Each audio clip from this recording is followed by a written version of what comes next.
Hey, shh. Calm down. The show is about to start. Reese on the radio. Turn it up. Turn it up loud. Turn it up loud. It's like a dream come true. Turn on your radio.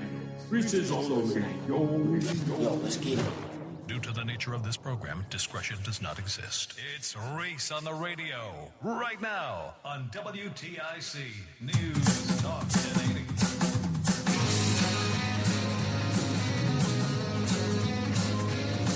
What you doing? Hey now, let's get ready to get this thing rocking and rolling. It's a party, and it's Friday. It's Reese on the radio on WTIC News Talk 1080. Who would have thunk on Friday we'd have so much news and so many views to talk about? I understand we have some new listeners out there. Couple of pugilists in the Newtown area who are they're posting about listening to the show. Hey, I don't know, I know you're listening today, and if you are listening today, for those of you who are, I don't always give a shout out to everybody, but I want to give a shout out to you. And that young lady knows who they are. I just want to tell you, young lady, ma'am, congratulations. You are coming to the place that will not stop exposing the nonsense, even if you are a part of the nonsense. I don't want to be down with any clubs, but if you're out there doing wrong and it gets to the desk of Reese on the radio, we're coming, and we ain't stopping. And it's like a freight train. Or it's like, what was her name? Why am I forgetting her name? Frederica Wilson used to say, like a rabid dog. That's how we're coming. We're going to come after you like a rabid dog. That's what Frederica Wilson would say. So keep posting. I understand that the last post you put on the show got 14 views. Hey, you know what? What the hell, you know?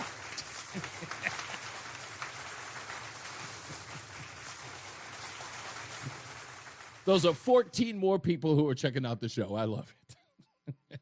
And thank you for doing the work. And I don't even want to get into that. Anyway, the wife is almost here. She is about 2 hours away. She would have been here earlier, but the boy left his phone at a rest stop, and they had to drive back to get it. Boy, do I remember having that happen to me once. Driving cross country and with somebody, and they left their phone at a rest stop. And you got to be careful. And I never thought that you have to check all your belongings before you get, when you get there and when you leave. You got to make sure you got everything, because apparently people just leave stuff around. So if you're out there and you're traveling this weekend, please be careful. If you can, just keep stuff in your pocket or in your purse when you go somewhere. Don't set it down on the table when you're eating lunch. Keep it on you. You got to be careful. I got some interesting news I'm going to get into later on the show. It turns out that certain individuals were found to be giving some $80 million to groups tied to extremist violence. I've got to talk about it. It's controversial. And I've got to talk about it because there are no holds barred here on the Reese on the Radio program. As I told you, there are no allegiances, no alliances. And the reason why that can't be is because if one of those people F up, if they blow up the spot, as they say in the hood, I have to keep my integrity. Because people are going to be like, hey, Reese, I noticed you didn't bring such and such up. And I'll be like, you're right. You got me. My integrity is in question. So it can't. So I got to talk about this story today. We got to talk about how Connecticut, according to a new report in the Connecticut Insider, one of our proud sponsors here at WTIC, has a report that says Connecticut ranks last in New England for air quality and health impacts. Who was the one who told you, folks, months ago, as we investigated DQuad being put in the Connecticut River. Who was the guy who said on this very program, yo, what's going on with Connecticut and the environment? What's going on? Turns out there is a problem. There is. It's pretty bad. By the way, you ladies who are on the highway overpass, who were protesting Donald Trump, it turns out I was right there too. You are protesting on top of cars that are driving through. And according to this report, our CO2 emissions in Connecticut and air quality in the state are horrendous, dead last. Ladies, some of you of advanced age, I'm not saying that to put you down. I'm saying because as we get older, we have to be careful. Perhaps you shouldn't be out there. Okay? That's CO2. Along with the air quality in Connecticut, this could be bad for you. I'm just saying, all of these reports, companion reports, we're going to talk about them today. I tried to warn you. Some of you are sitting about like, you don't know what he's talking about. And again, as usual, the guy's right. I have this one person who always sends me a text message in the middle of the night. And he keeps telling me or showing me other people's opinions. And I kind of rib him, and I always respond, I don't care about other people's opinions. The only opinion that matters is mine.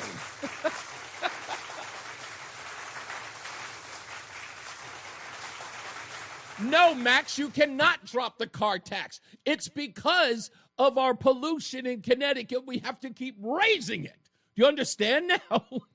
No, I'm with you, of course. But that's the reason why it keeps getting raised.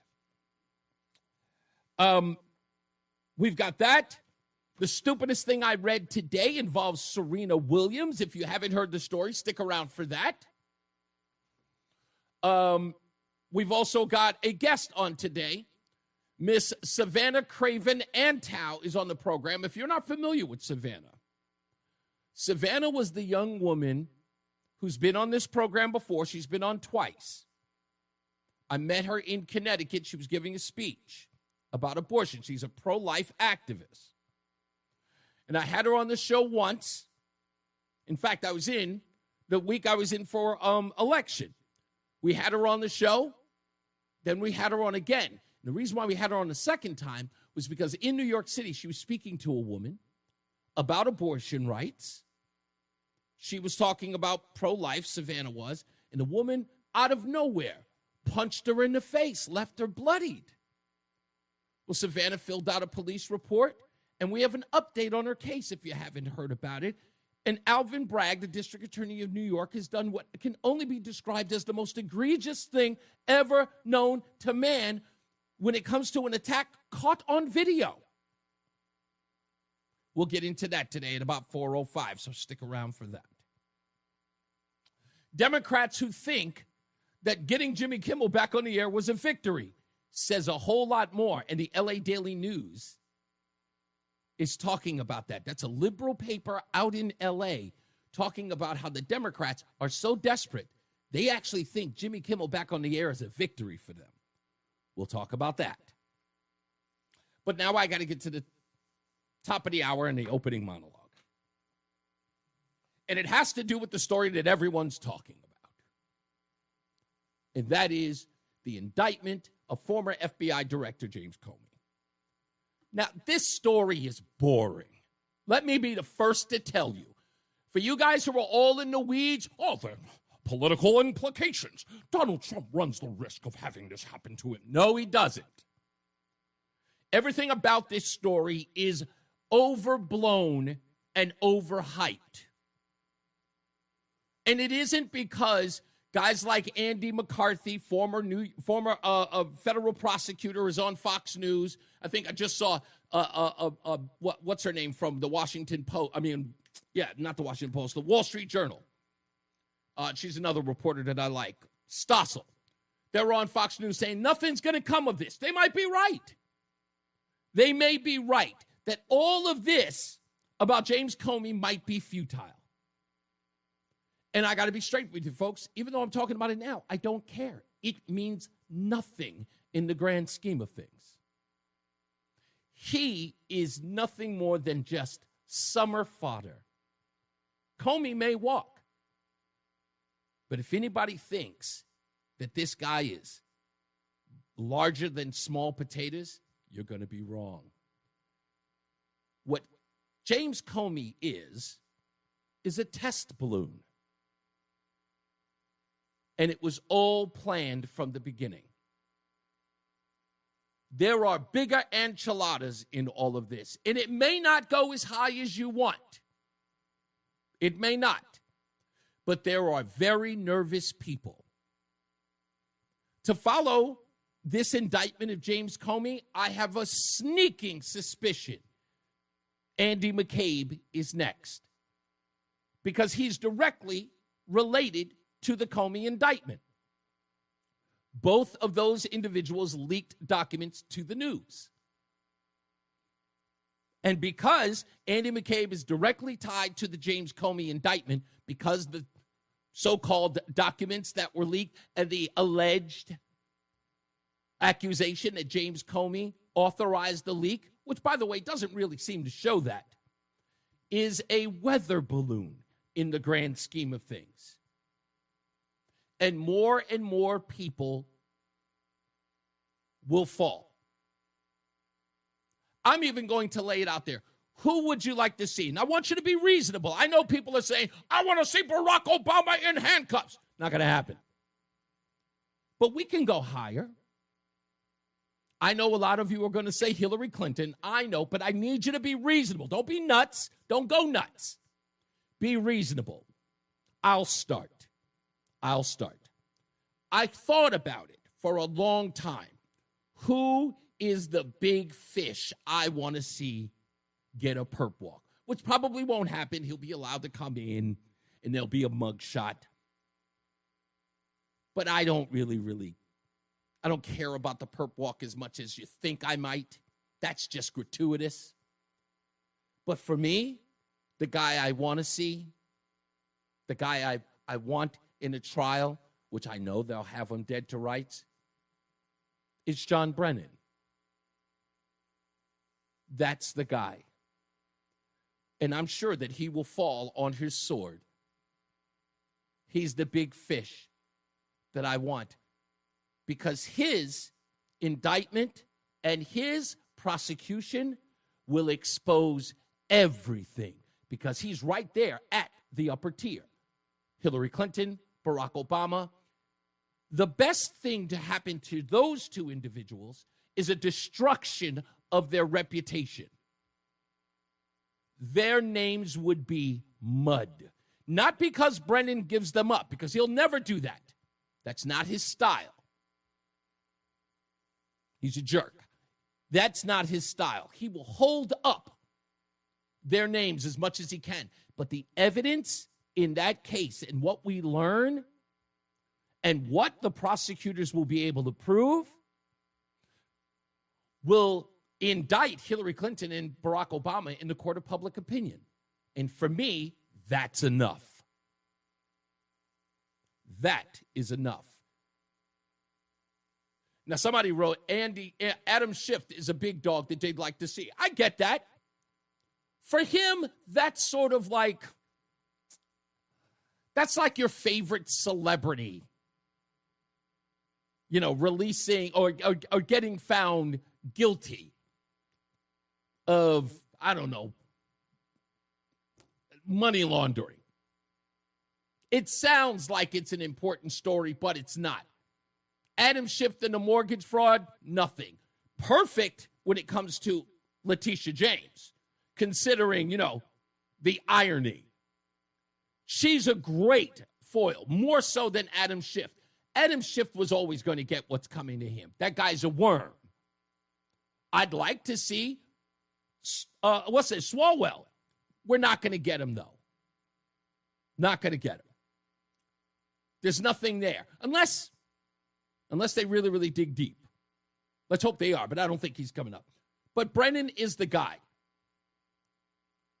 Brennan is definitely the guy. We will get Clapper. That's a given. Everybody knows Clapper's going down. But I'd like to see another person. a person that would make the folks at MSNBC and CNN lose their mind, and that is Andrew Weissman. That's the guy we want. He's bigger than all of them because he's in the Mueller. He's the guy. He's the orchestrator. He is the conductor behind the Mueller report. Mueller wasn't doing anything. That old man was fishing the entire time. Did you see the hearing where he actually showed up and he had to tell everybody, give a breakdown of what he learned? He didn't remember what was in the report. What page is that? What was that again? What was the page? I'm not sure exactly what exactly are you talking about. Were you even there, Robert Mueller? No, I was there. I'm certain. I remember getting a cup of coffee. I was there. Yes. Let me refer to the rest of the guys here. That's what that was like. It's like watching paint dry. The Democrats came away from that annoyed.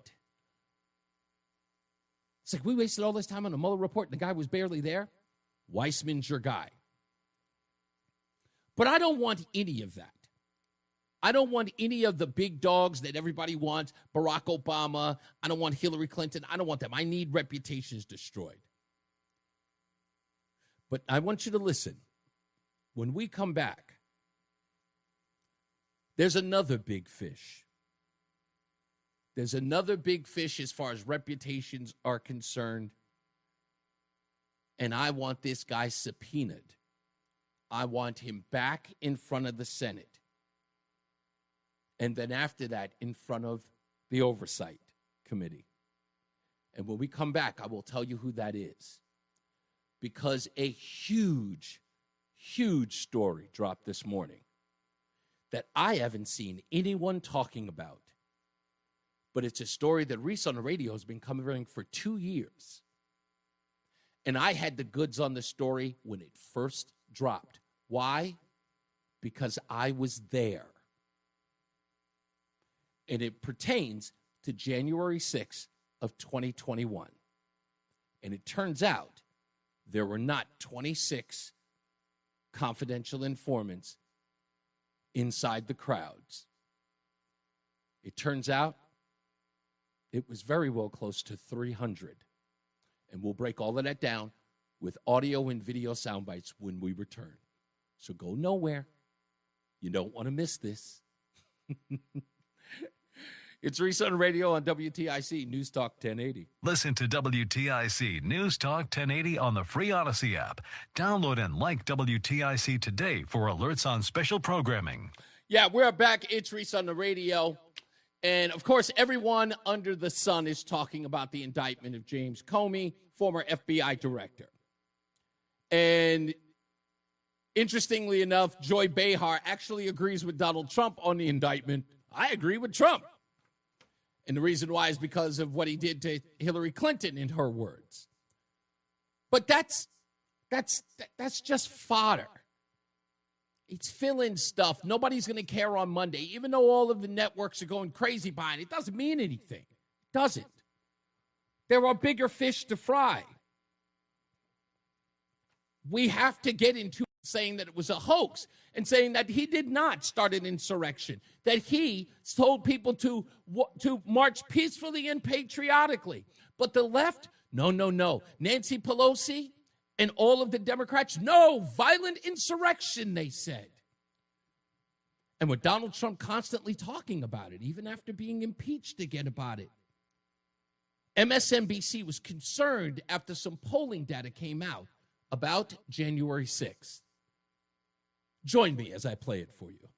The Washington Post is out today with a new poll that found that 25% of Americans, 25%, believe the false conspiracy theory that the January 6th insurrection was instigated by the FBI. Instigated by the FBI. And the reason why this was happening is because there was some things that were trickling out. And it was one exchange that started the ball rolling. And it began with Louisiana Congressman Clay Higgins talking to then FBI director who took over for James Comey, Christopher Wray. And that exchange went a little something like this. Did you have confidential human sources dressed as Trump supporters inside the Capitol on January the 6th prior to the doors being opened? Again, I had to be very careful. It should be a no. Can you not tell the American people no? We did not have confidential human sources dressed as Trump supporters positioned inside the Capitol. Gentleman's time has expired. You should not read anything into my decision not to share information. Director Wray, confidential human. Gentleman's time has expired.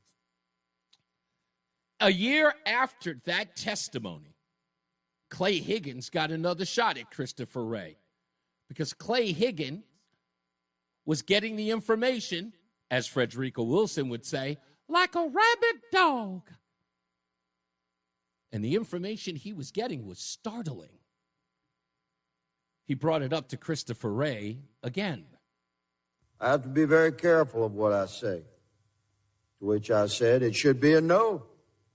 Can you not tell the American people no? We did not have confidential human sources dressed as Trump supporters positioned inside the Capitol on January 6th. A year has passed. We sit here again a year later. We, the people, still do not have a definitive answer from you or anyone else in the Biden administration regarding the FBI presence and participation in the months leading up to the November election and in the weeks and days prior to January 6th and on January 6th here in D.C. We can't get a straight answer, although we have a tremendous amount of evidence harvested and reviewed over the course of the last year, which you will see in September.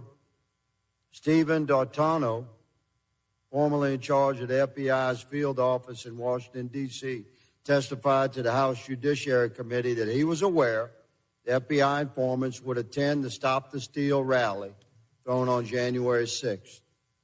You confirmed that the FBI had confidential human sources at the Stop the Steal rally on January 6th here in D.C., sir? Now, that's a great question. We have somebody who has come forward and said that there were FBI agents who did attend. But remember, Christopher Wray is a cop. This guy's law enforcement. And the one thing that he knows is when someone asks you a question, especially when you're under oath, only answer the question you were asked or say you can't comment, but never offer anything that wasn't asked of you. Never do it. A smart investigator, a wise lawyer will pick up on that, as I did when it happened. On my podcast 3 years ago, I went, why would he bring that up? No one even asked that. What was it? Listen closely. Congressman, as we've discussed before, I'm not going to get into where we have or have not used confidential human sources. But what I can tell you, you asked for a definitive We'll move on. It's my time. You said no, you're not going to answer. Earlier this year, an FBI informant who is reported to have, quote, marched to the U.S. Capitol with fellow Proud Boys members on January 6th. Now, you heard that, right? FBI agents said he was with Proud Boys members and marched to the Capitol on January 6th. An FBI agent was inside, infiltrated the Proud Boys. We know that because they infiltrated the Oath Keepers too, both of which members were convicted of seditious conspiracy because of those FBI informants. We know that to be true. Quote, he said he was communicating with his FBI handler while people were entering the U.S. Capitol. That is important.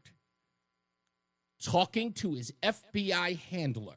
We'll get into that in a minute, but please remember it. Keep that in the data bank. Can you confirm that the FBI had that sort of engagement with your own agents embedded into the crowd on January 6th? If you are asking whether the violence at the Capitol on January 6th was part of some operation orchestrated by FBI sources and or agents, the answer is emphatically You're saying no? No. You're saying no? Not Okay. violence orchestrated by FBI sources or agents. Was that the question, ladies and gentlemen? Was that the question at all? It was whether or not there were FBI agents that were infiltrated into the Oath Keepers, or in this particular case, the Proud Boys. Nothing about violence was ever. But Christopher Wray, he just offers it. If you're suggesting, I suggested nothing. In fact, if you're smart, you let my time run out so that I don't have to keep probing. But he offered it for free, which I found interesting. I'm going, wait a minute, Christopher Wray, top cop, is giving answers to questions he didn't. That's weird. And then something miraculous happened. But it went off without a blip. No one even noticed it. At a Senate oversight hearing, Ted Cruz talked to Assistant FBI Director Jill Sanborn. And this happened. How many FBI agents or confidential informants actively participated in the events of January 6th? Sir, I'm sure you can appreciate that I can't go into the specifics of sources and methods. Did any FBI agents or confidential informants actively participate in the events of January 6th? Yes or no? Sir, I can't answer that. Did any FBI agents or confidential informants commit crimes of violence on January 6th? I can't answer that, sir. What? Did any FBI agents or FBI informants actively encourage and incite crimes of violence on January 6th? Sir, I can't answer that. Ruh-roh. Ruh-roh. What do you mean? And just as Clay Higgins said to Christopher Wray, the answer should be no, unequivocally. But they are not giving up the goods. Now, remember what I said about people who infiltrated the Oath Keepers and the Proud Boys? Well, Kash Patel was on Timcast with Tim Pool. This was back on, how long this was? I want to say 2 years ago, before Kash Patel became the FBI director. He said this on the program, and he has the knowledge to back it up. As a former federal prosecutor and a public defender who defended a lot of these types of cases, what you need to show is whether or not the FBI and government agents were using undercover operatives and informants on the day of January 6th, because if you can show that, you know they've been out. Hang on. But the paperwork shows having run informants, that's a 6-month buildup, minimum. Right. Minimum. It's not like they just dropped them into the Proud Boys and said, hey, go, don't disrupt, please. Once you prove that, then you defeat the insurrection narrative with the FBI's own documentation. Forget what the videotape shows. Which leads us to today, ladies and gentlemen. We now have confirmed from Just the News and John Solomon's reporting, FBI bombshell, 274 agents, not 26, as we were told by the FBI over 2 years ago. 274 agents were sent to the Capitol on January 6th. We know that to be true. There were at least 1,000 people there. If you have close to 300 people inside those buildings, and we may learn that, as Clay Higgins suspected, they were already inside the Capitol dressed as Trump supporters. Interesting. We'll read a little bit of this report when we get back. Stand by. It's Reese on the radio on WTIC News Talk 1080. Yeah, according to this after-action report, according to it, it says that there was a lot of stuff going on, not just in January 6th, but at the Washington field office, that many of these whistleblowers were coming forward and talking about under the tenure of James Comey and Christopher Wray. Let's read a few. Sources of FBI agents and personnel, many from the Bureau's premier Washington field office, sent anonymous complaints to the after-action team detailing how agents were sent into an unsafe scenario without proper safety equipment, or the ability to identify themselves readily as armed officers to other police agencies, the report which was obtained by Just the News. The most persistent complaint was that the Bureau during the James Comey and Christopher Wray era had become infected with political biases and liberal ideology that treated the protesters from the summer of 2020 Black Lives Matter riots differently than those in the aftermath of the January 6th episode. They said that the FBI made it clear to its personnel and public that despite the obvious political bias, it ultimately still takes its mission and priorities seriously. One employee wrote in a stinging review, "It should equally and aggressively investigate criminal activity regardless of the offender's perceived race, political affiliations, or motivations. And it should equally and aggressively protect all Americans regardless of perceived race, political affiliations, or motivations." They said the Washington field office is hopelessly broken. That's more concerned about wearing masks and recruiting preferred racial and sexual groups than catching actual bad guys, one person wrote. That's right, the summer of love, $1 billion worth of damage, 24 dead, nothing. Protests outside of Supreme Court justices' homes, violations of federal law, would say that it is illegal. It is a felony to try to persuade a judge, much less one from the Supreme Court. They did nothing, and you know it. What happened to the young man who was trying to intimidate the judge in the, oh, goodness gracious, I can't remember the young lady's name, but she was the officer who had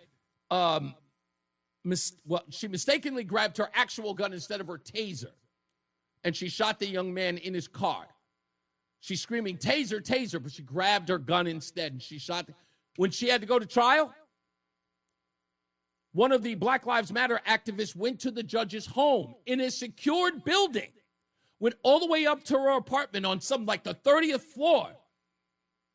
He was charged with a felony for trying to, because there were protesters outside her apartment. But he was the only person charged. It's a federal offense. And yet they were nitpicky about who was charged. You know it all to be true.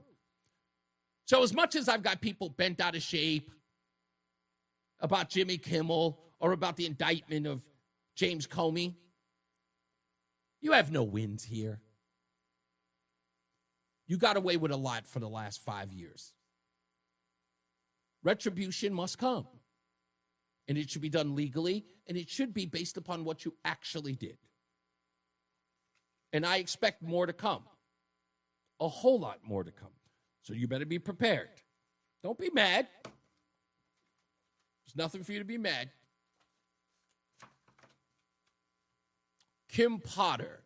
Is that the woman's name, Kathleen? Is that I think you're absolutely right. I think that was the police officer who, she and it's funny because I watched that video, and it was a podcast that I used to do that's out in California, and there were people who were screaming and hollering saying, she knew what she grabbed, and I'm like, I don't think the video evidence supports that, because she tells them, taser. She says, taser, taser. She's alerting the officers next to her, taser.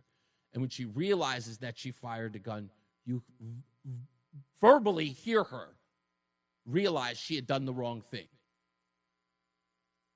So that was an unfortunate. And she ended up doing time for it. The judge actually did give her prison time. Yeah, Duante, is that how you pronounce his name? Duante or Dante Wright. Yes, that was the young man inside the vehicle. And she ended up going to jail for it. And it was the judge, Lilliputious Asian woman. I was watching this TV show I used to like called Franklin and Bash. And I think like episode 3, there's an Asian judge that they think is gambling on the case. She looks just like this woman, the judge in that case. That's the only reason why I remember her now. But yeah, people were trying to intimidate that judge there, and that was going on. And nobody was reacting to it. No one was saying anything. No one was calling for the arrest of these people. Nope. It was insane. She was sentenced to 2 years in prison. There were a lot of people who were upset about that.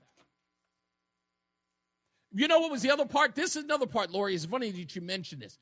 One of the jurors in the Derek Chauvin case, and a lot of people fail to remember it, one of the jurors was a Black Lives Matter activist. Of all the people in a jury for the man who had been accused of murdering George Floyd, no one found that suspicious. And the guy went on Good Morning America and spoke to Robin Roberts. And all the evidence was produced that this guy was a Black Lives Matter activist, and nothing. Nobody's ever called for a mistrial. Ever. Not only that, he went on, if you go watch that interview with him and Robin Roberts, he makes it clear that he wanted to be on that jury because justice had to be done. So he said openly on Good Morning America, his intent was to find Derek Chauvin guilty. Not one person brought it up, ever. Now, I know I'm almost certain there is going to be an appeal, but you have to wait 5 years, because if you are convicted, you have to wait 5 years. So there's going to be appeal that happens. And by the way, if you haven't seen it, go see that Minneapolis documentary. I'll remember the name of it. But you actually go watch that. There was so much about that stuff. So many lies were told. Oh, we got to go. Let's get to the top of the hour. I didn't even look at the time. Sorry. John Silva's in the newsroom. Got to go to a break. We'll be back. He's on the radio, making sense of the news. Yeah, even when it makes no sense at all. Now on WTIC, News Talk 1080. I promise we are going to get to everybody's phone calls, because I know you want to chime in with all of the stuff that's going on with this. We will get that. In fact, we'll do one better for you just to let you know when to call. You'll probably hear this.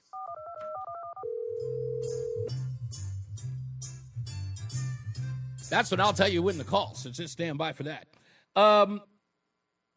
I want to talk about this real quick before I get into headlines, which I may push back for another half an hour. But I think that it's important to get to this now.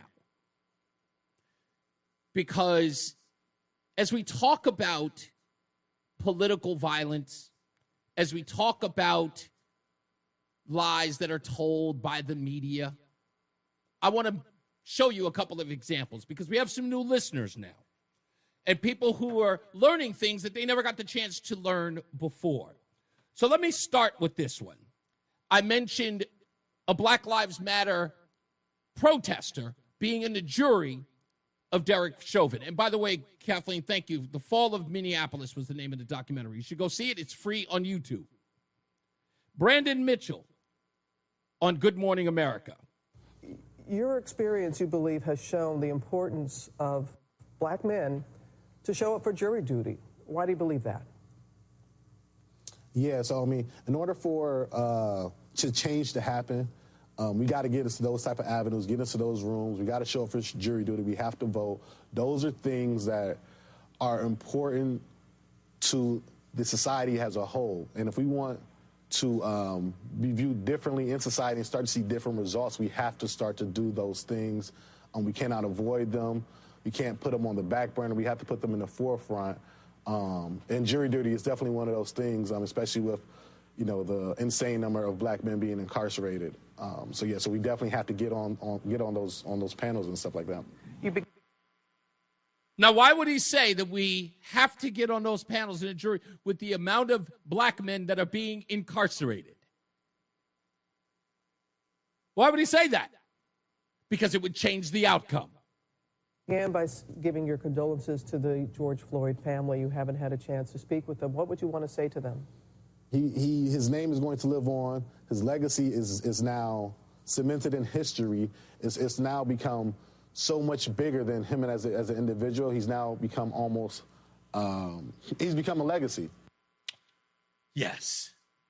Yes, he's become a legacy. We have to make sure that we're in those jury pools with the amount of men who are being incarcerated.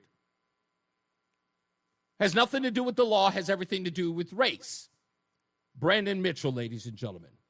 Now, to the Charlie Kirk argument. I want to throw out a couple of names for you. And from this list, you can damn well bet none of these folks have ever been confused with being conservative. Rapper Jay-Z, Johnny Depp, Prince Harry, Carlos Santana, actress Elizabeth Hurley. Still looks fantastic, by the way. And someone I can't say the same for, Madonna. What do all of these people have in common? They have one thing in common, and that's they've all celebrated this man to my right on the screen. For those of you listening on the radio, that is a photograph of Che Guevara. He is considered a cultural hero to the left. And you know that if you've been on a college campus back in the days, they all celebrated Che Guevara, especially on college dorms. You know it. The old adage is you cannot go to college without having Che on your wall. I'm so happy that they feel that way. With all of the controversy and the total lies being said about Charlie Kirk, I'd like to run by you some actual and factual statements by the aforementioned Che Guevara. Remember, Jay-Z, Madonna, Carlos Santana all celebrated him. Che Guevara, the blacks, those magnificent examples of African race who have maintained their racial purity thanks to their lack of an affinity with bathing. That's him stating that blacks will only stay with blacks because anyone outside of their race would never go near them because they stink and don't bathe. Che Guevara, ladies and gentlemen. How about this one? The Negro is indolent and lazy and spends his money on frivolities, whereas the European is forward-looking, organized, and intelligent. Che Guevara, ladies and gentlemen. How about this one? We're going to do for blacks exactly what blacks did for the revolution, by which I mean nothing. Che Guevara, ladies and gentlemen. Given the prevailing lack of discipline, it would have been impossible to use Congolese machine gunners to defend the base from air attack. They do not know how to handle their weapons and do not want to learn, he said. Che Guevara, ladies and gentlemen. The liberals might like this because he had anti-Semitic views, but he also went after the gay community. Evidence of homophobia is more tied to Guevara's actions, such as his role in establishing Cuba's UMAP, the military units and aid production, labor camps in the 1960s, where homosexuals, Jehovah's Witnesses, others deemed deviant were sent for rehabilitation. Then, to direct quotes, private writings suggest disdain. He referred to gay people as sexual perverts, in context justifying exclusion from revolutionary duties, claims of frequent slurs, as if calling them the F word often. Che Guevara, ladies and gentlemen, a staple on college campuses.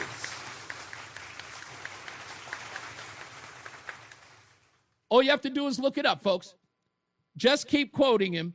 Just keep sending them. So when you see these bozos talking all this stuff about, we have to remember how Charlie Kirk lived his life. Che is perfect. He's perfect.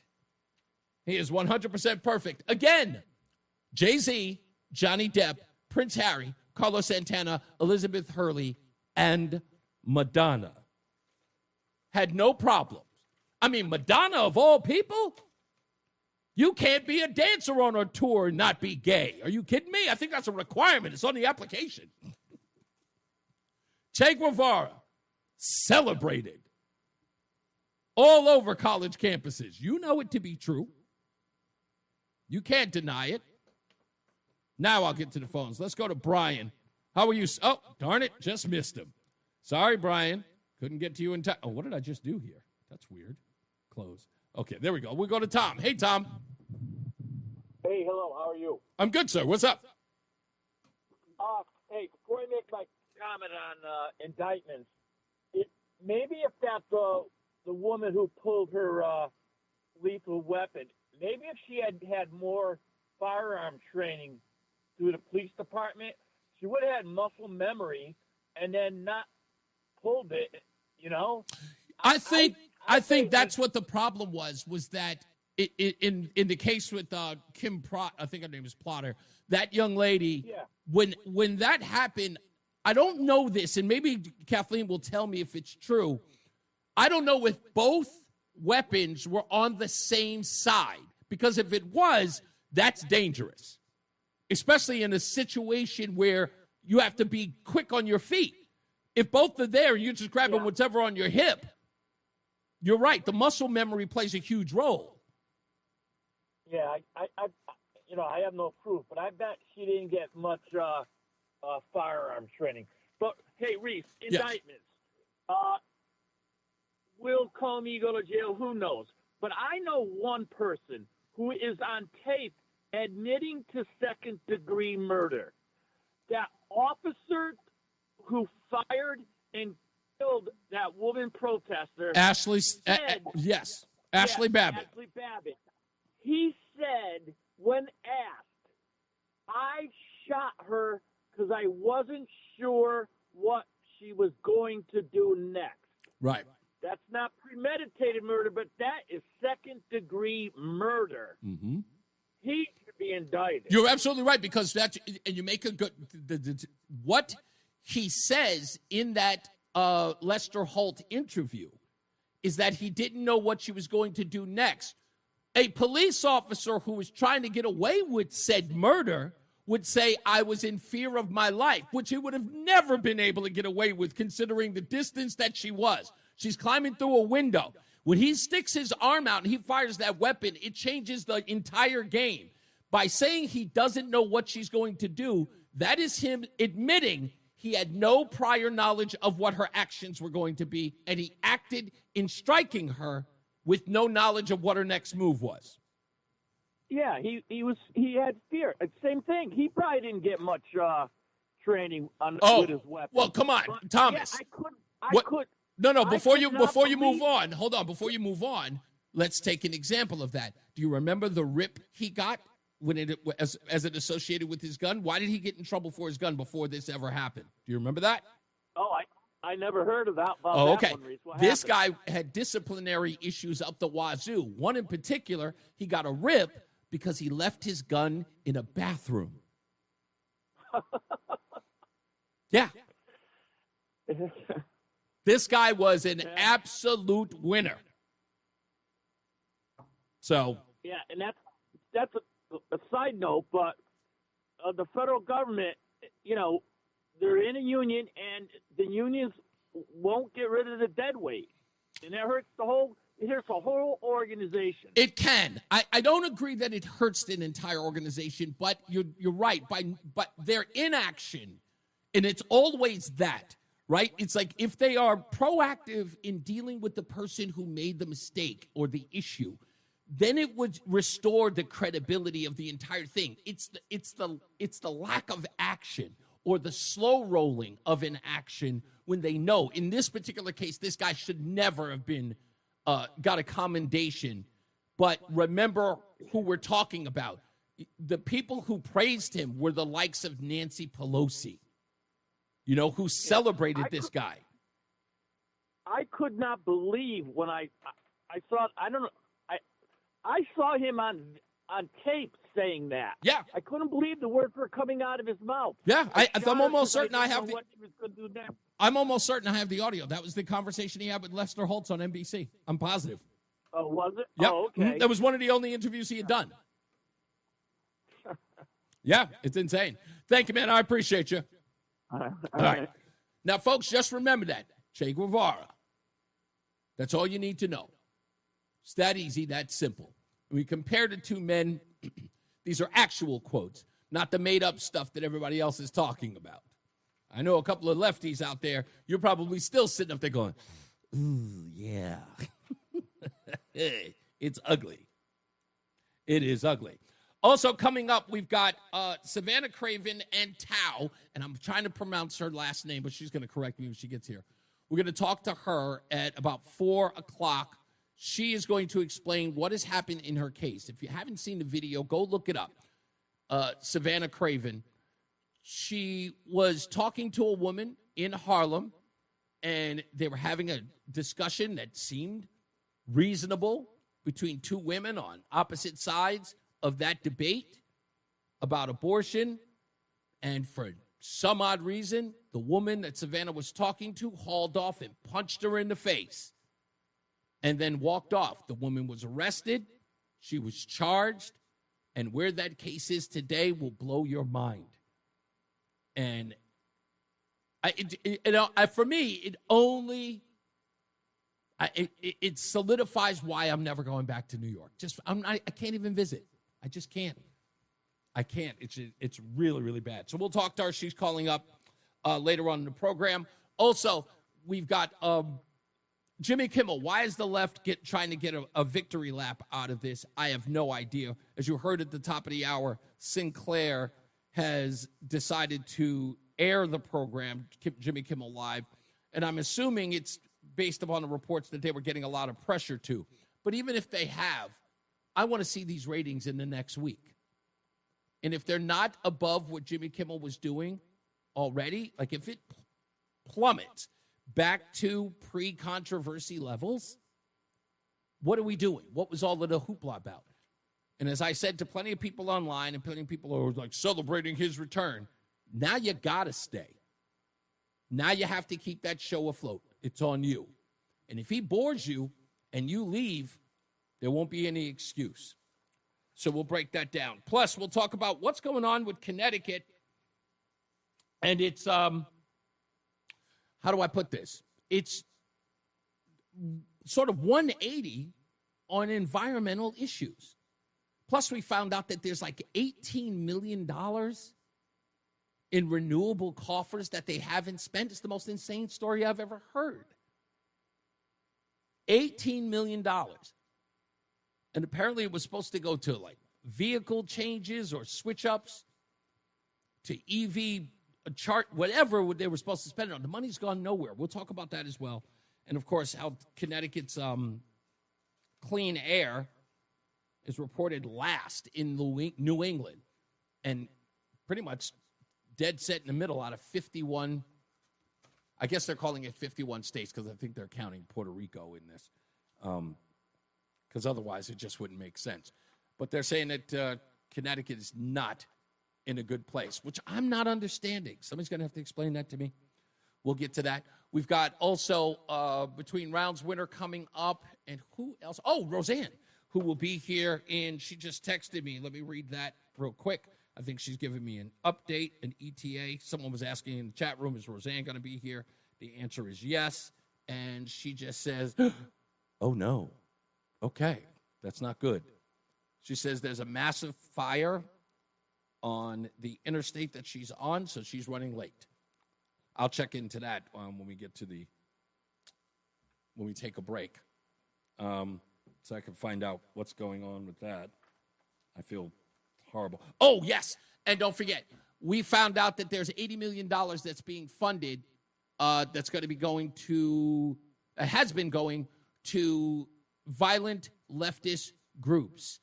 And it's the person you would suspect their organization is implicated in providing the funds, which is part of the Trump administration's crackdown on radicalism that's happening in the country that's led to violence that you're seeing everywhere. Now, I don't know if anybody saw that video in Chicago with the people standing in front of the SUV as he was trying to drive off. And they're just standing. I'm like, why are these people putting their bodies at risk? I mean, we know the ICE agents are not going to drive over these people, but they are going to get hit with rubber bullets. I've never been hit with a bullet. I know that there was one woman in Boston that got hit after a concert with a rubber bullet in the eye. And I saw the footage of her afterwards. She was, oh, goodness gracious, hideous. A rubber bullet to the face? And these guys are not kidding because they already feel on edge. And now you got people shooting at them, plotting against them, and they only get to fire rubber bullets. Whew. I don't know.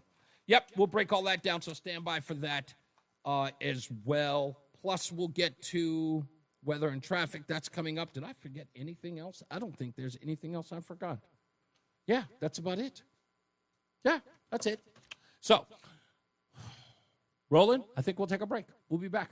We got more news, more views. We got headlines coming up, so stick around. Stupidest thing I read today also. All right, holler. We're back. It's Reese on the radio. Rozan is actually on the phone. How are you, dear?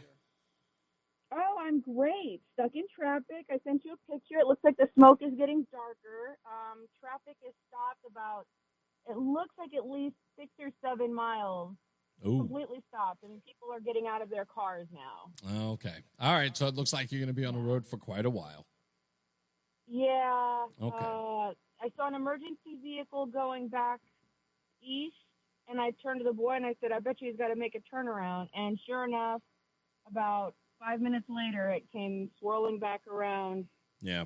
Past us over on the shoulder. So it was one of those big water tankers. All right. Fire water tankers. So. Okay. Well, keep me posted. I've got my phone next to me. Just text me. You guys be careful, okay? All right. Thanks. I'm sorry I'm not there, guys. I miss y'all. See you next week. You got it. Absolutely. It's just going to have to be next week. So I have somebody who's in the chat room here on the Reese on the radio page, and he calls himself Nat Turner, which is all you need to know. Nat, with all due respect, I can't chat back and forth with you like we're online. I can't be much of a keyboard warrior here today. So here's what I'm going to say. Every quote that you are posting up is a quote that every person who is a quote-unquote black activist, or as I like to call them, a blacktivist, has already quoted. I know all the quotes. I know all of them. You're not hipping me to anything. You're repeating the same nonsense you've already been told to repeat. You're not innovative. You're not telling us anything new. You're not. I know all the quotes. I know exactly what you're going to say and when you're going to say it. But I do have a serious question. One, why not call? I'd be happy to debate you on it. I'd be happy to. And we'll find out what you know versus what I know, and then I can play the actual clip, to which you'll only be upset, and you'll yell and you'll scream, and then you'll hang up, which is a lot of what you folks do when you're confronted with the facts. Secondly, let's deal with the obvious. Even if Charlie Kirk said any of that, so what? And I want you to really, really think about what I'm asking you. So what? What's the point of bringing up what he said? Why is that relevant? Just tell me the relevance. Is it because of the praise that people have for him? Again, as I mentioned about Che Guevara, if young college kids can celebrate him, and we're talking about a lot of young black kids, one of your favorite black rappers, Jay-Z, was out on stage at a concert wearing his picture on his shirt in full view. He had to be corrected by an actual Cuban, the current Secretary of State, Marco Rubio. And if you were paying attention to that interview that was on, I think it was Meet the Press, where he made it clear Jay-Z doesn't know what he's talking about. He wears Che Guevara's picture on his T-shirt and doesn't understand that he was a racist and a homophobe. He had to be checked. What did Jay-Z do immediately after? He stopped wearing it. But college kids have been wearing that forever. And we have the actual quotes. So please, with all due respect, dude, I get it. You're in your little blackosphere where they tell you all the stuff that you're supposed to say and you're supposed to think. it's okay. It's not going to fly here. Right? We just deal with the facts. And if your emotions are involved, that's another thing. We don't deal with that either. I don't care about your feelings. And I don't care about this sort of point of view that you have where Charlie Kirk said something where you're trying to. And I would say, with all due respect, just have the guts to say that these words hurt you so much he deserved to die. Just say that.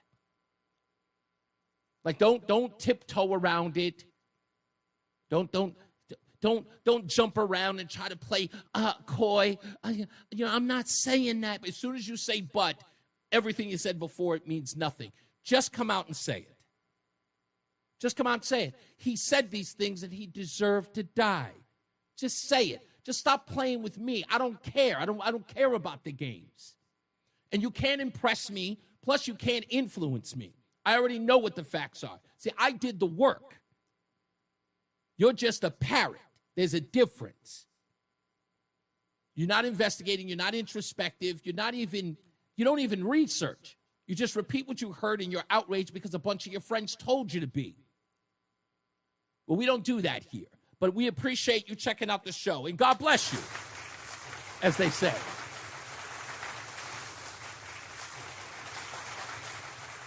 But we deal with facts here, not your emotions. And Charlie Kirk, you didn't even know him. If you knew anything about him, you wouldn't even quote this nonsense.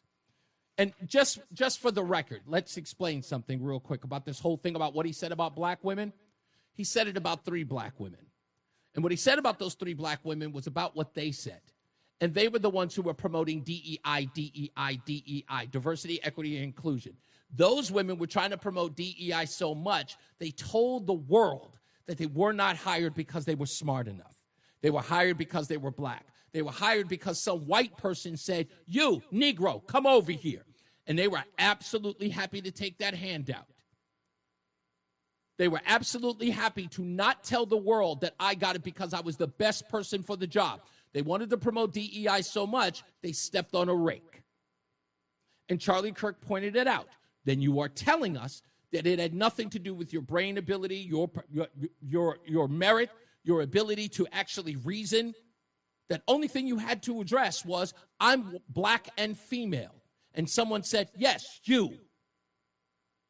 And those women wouldn't even bother. Joy Reid celebrated the fact that she was grabbed out of Denver in a nobody school and plucked and went to Harvard. She was on MSNBC loving the fact that somebody plucked her out of that no-name school and sent her to Harvard. She was celebrating that the only reason they thought of her in any way was because of the color of her skin.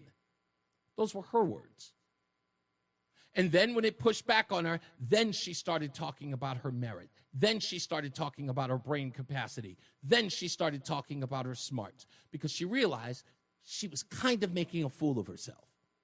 And by the way, if being a DEI hire is so important and good, why is it when you call Kamala Harris a DEI hire, the world goes nuts like it's a slur?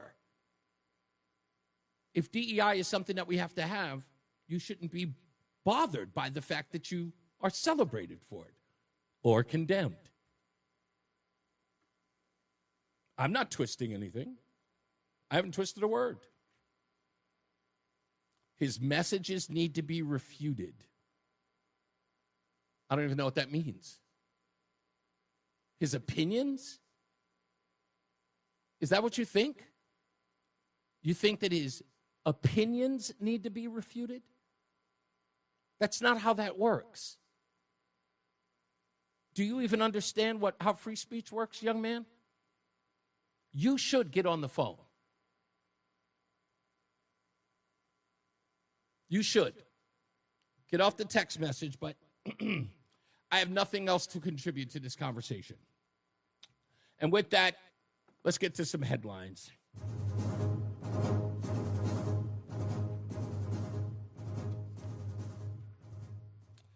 All right, here's somebody we can notably count as the list of people who were inspired by Erica Kirk's forgiveness of her husband's killer. Actor Tim Allen of the Toy Story franchise says that Erica's memorial speech forgiving Tyler Robinson deeply affected him. saying that I have struggled over 60 years to forgive the man who killed my dad.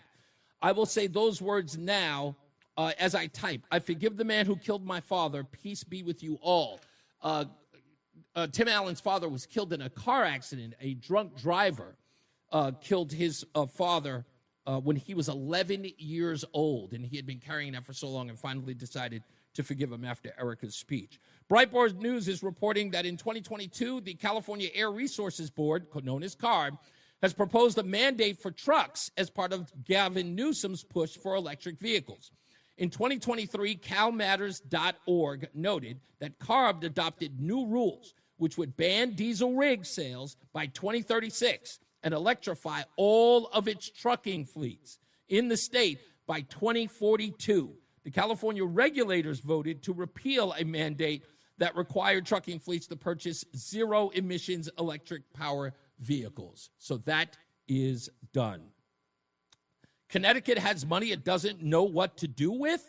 According to state figures, Connecticut's bond commission still has $18.4 million waiting to be allocated for the purchase of electric vehicles and the construction and installation of electric vehicle charging infrastructure at state facilities, plus an additional $34 million for municipalities looking to buy electric school buses and charging infrastructure. State spokesman could not say this week when the money might be allocated. So there's a lot of money sitting there, but I think they've abandoned the whole green thing, which we'll talk about later on. And now for the stupidest thing I read today. Yes,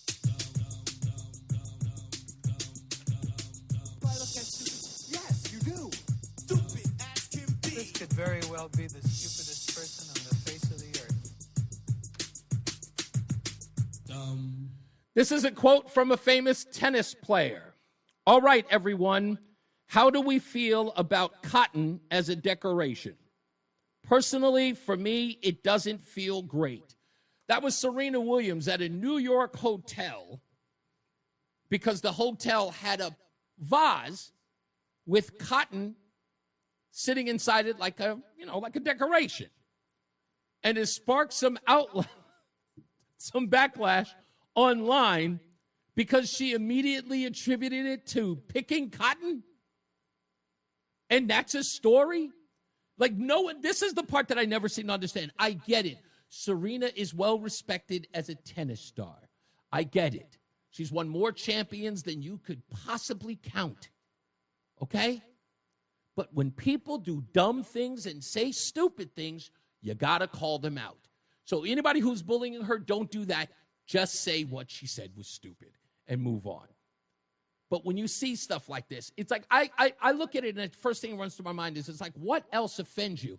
Do you not spend $20 bills because Andrew Jackson is on them? Like, I remember, this is a real story. Before we go to a break, this is a really real story. This woman was getting married, and her maid of honor was a black woman. She's a white woman. Her maid of honor was a black woman. They are friends. They've been best friends since childhood. She was her maid of honor. Well, the maid of honor, the black woman, pulled out of the wedding because the wedding was going to be held at a plantation. And she said she couldn't. She couldn't attend the wedding because it was taking place at a plantation. As if it was bringing her back memories or something. What are you going to do? We'll be back. One discount per household. It's Reese on the radio on News Talk 1080 WTIC. He was white. He was white and he had an opinion. That's the crime here, Reese. You don't understand. He was white and he had an opinion about black people. He was wrong for doing that. He was white. That's what I keep hearing. He spoke about things he had no right to talk about. He's white. These are the things that I'm just saying. Like, okay. This is where I'm gonna go there. I just have to because I have to make this point. Okay, to people like me. Okay. Black people are inherently disenfranchised, right? Shut up about rich people. You're not rich. You don't know anything about them. You've never been rich. You're poor. You're a bum. Shut up. Police brutality. You've never been a cop. Shut up. What are you talking about? You can't give an opinion about that. You ever been a cop? No. Medical assistant? Are you a doctor now? This is the stuff that they tell us, right? When we talked about COVID and talked about the vaccines, you're not a doctor. You can't talk about that. Well, now same thing applies. Oh, and whiteness? Well, clearly you can't have an opinion about that. You're black. Now shut your mouth and stay in your place. I mean, isn't that the same thing? Isn't it? Or is it what we truly know it is? It's rules for thee and not for me. Right? Isn't that what it is? Those things need to be refuted, Reese. Do they? Tell me how they affect you. Did it stop you from getting up in the morning? Charlie Kirk's words. I've been sick in bed.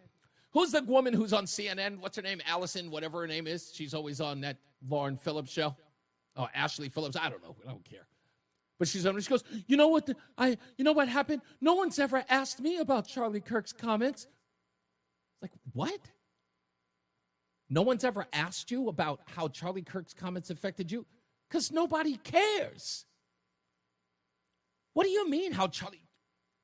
Did you listen to Charlie Kirk? How did he affect your life? He was just a man. People who were affected by Charlie Kirk actually went to his events or watched his videos. You're just some schmo living your life. You found out about Charlie Kirk, and now all of a sudden, the words he said have affected me. Is that why I didn't get my promotion? Because Charlie Kirk said DEI is ruining the world? That's what it is. I did not get that promotion at Chipotle because of Charlie Kirk's racism. Shut up. Now, I'm being tongue-in-cheek, but let's stop. It's the rantings of a madman for you to be screaming about what Charlie Kirk's words and how relevant they were.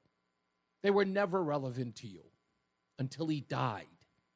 And then you made it about you. That's what it is. The attention was on Charlie Kirk, and you immediately went online and said, how can I make this about me? Yes, Charlie Kirk was racist. He was talking about me. Just like that woman from Newtown. What Charlie Kirk said was about my mama.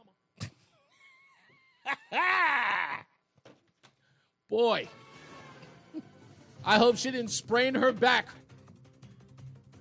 reaching that far. Let's get our first check of weather and traffic. Mark Christopher is in the BPS Traffic Center. Hey, buddy. It's Reese on the radio. And don't say we didn't warn you on News Talk 1080 WTIC. We got some Dick Blumenthal sound bites as well, and we'll get into that. My guest actually sent me a text message. She's going to be pushing her interview back at 5. That's Savannah, Craven, and Antao is going to join me. She was the woman who was in New York City, was attacked for her views on pro-life issues. So we'll have her on the program in a little bit. And doesn't look like Rozan's going to make it, so we're already at like the halfway point of the show. So I'm disappointed at that because I'm really looking forward to seeing her. It's been a week, a little more than a week, and it's driving me nuts. Let's take this guy. We haven't heard from him in a while. What are you doing here? What's happening, Reese? How you feeling? I'm pretty good. All right, glad to hear it. I just heard you talking about whether Charlie Kirk's words hurt people, and I don't know. His words certainly don't hurt me, but the bigger point is, I mean, ideas are important, right? And ideas need to be debated, and if they're wrong, they should be refuted. Yes, they need to be debated, and Charlie Kirk is dead, so we can't debate them anymore. Well, I get that, but if people are still touting Charlie Kirk and saying that he, died for free speech and he was a voice for freedom and all that kind of thing, I mean, it's worth analyzing what he had to say. I don't have a problem with analyzing. I don't have an issue with analyzing what he says. What I have a problem is people misquoting or injecting their own editorial into what he's saying out of context, which is what Nate was doing. And I've seen that a lot too. Yeah, and I've only, and this is where I again, I don't get into that whole debate about whether or not Charlie Kirk's words should be debated. That I'll have a debate with when someone is honestly asking me a question about what he meant by it or how I interpreted it. That's a different thing. When you're saying to me, when he said this, how did you take it? That's worth the discussion. When you're telling me what he meant and misquoting him, that's not an honest conversation. And that goes, that to me, that's dead to me. So I don't want to have that conversation. And I'm not even going to entertain it. The other part about it is why are you bringing up misquotes about what he's saying? And I believe when people start off with the but stuff, what they're really trying to say, and I don't think they're cowards, and I'm telling them straight out, they're cowards because what they really want to say is, I didn't like what he had to say, so I can reason with his death. And they should just come out and say it. All right. Thanks for the clarification, Reese. It just sounded to me like you were saying that we shouldn't be debating ideas. Nah, I made it clear. I made it clear. I don't stand for people misquoting him. And my question is, what's the point now? He's dead. His ideas mean nothing to you. And if you're suggesting you're harmed by them, now what? And people won't say it. It was like, well, I don't know what you mean. Tell me why they're relevant now. Because he's dead. He died for his views. No one else can. No one else would. He did. So what's the conversation about? They're not trying to have an exchange of ideas. They want to demonize him. And that's always been the point. Thank you, man. I appreciate it. It's always been the point. They wish to sully his memory, and they know it.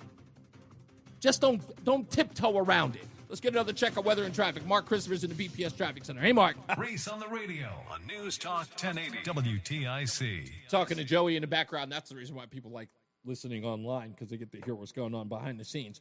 Oh, you know what I forgot? I forgot this. Savory, flavory, bagel, deli, and bakery. Between rounds. Tastes so good. Congratulations goes to Donna C. in Wethersfield. She is today's winner of the dozen bagels a month for 6 months, courtesy of Between Rounds, the Bagel Bakery and Sandwich Cafe, our proud sponsor. You can find a location in South Windsor, Vernon, and Manchester. And also you can find them in Big Y stores all across Connecticut. If you'd like to win, you got to go to ReeseOnTheRadio.com. That's REESE on the radio.com. Fill out the form. Make sure you put in your telephone number and your date of birth. Both of those things are important, or I got to get yelled at from Roland. And you must live in the state of Connecticut and cannot have won within the last 6 months, starting today. Speaking of mics on the mic, let's go to White Mike in Florida calling in early. I always expect you at 5 o'clock on Fridays, but now I guess you're calling in early. Are you off early, or did you just get a break? Friday is a day off. Oh, okay. So now I know you've seen the video of the two young men, or actually 4 young men, who went to the HBCU and set up a table Charlie Kirk style. Yeah. Now, I'll be honest with you. I thought of all the places to go, why they chose there seemed to be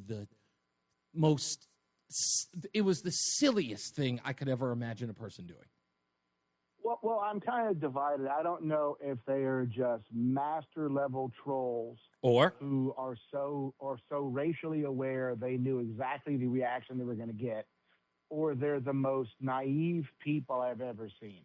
Yeah. Because they set up a table, and one of the signs they had out in front said "Abolish DEI." And the only thing they could have written down that could have made these black folk matter was like unseasoned chicken is better, or raisins belong in potato salad.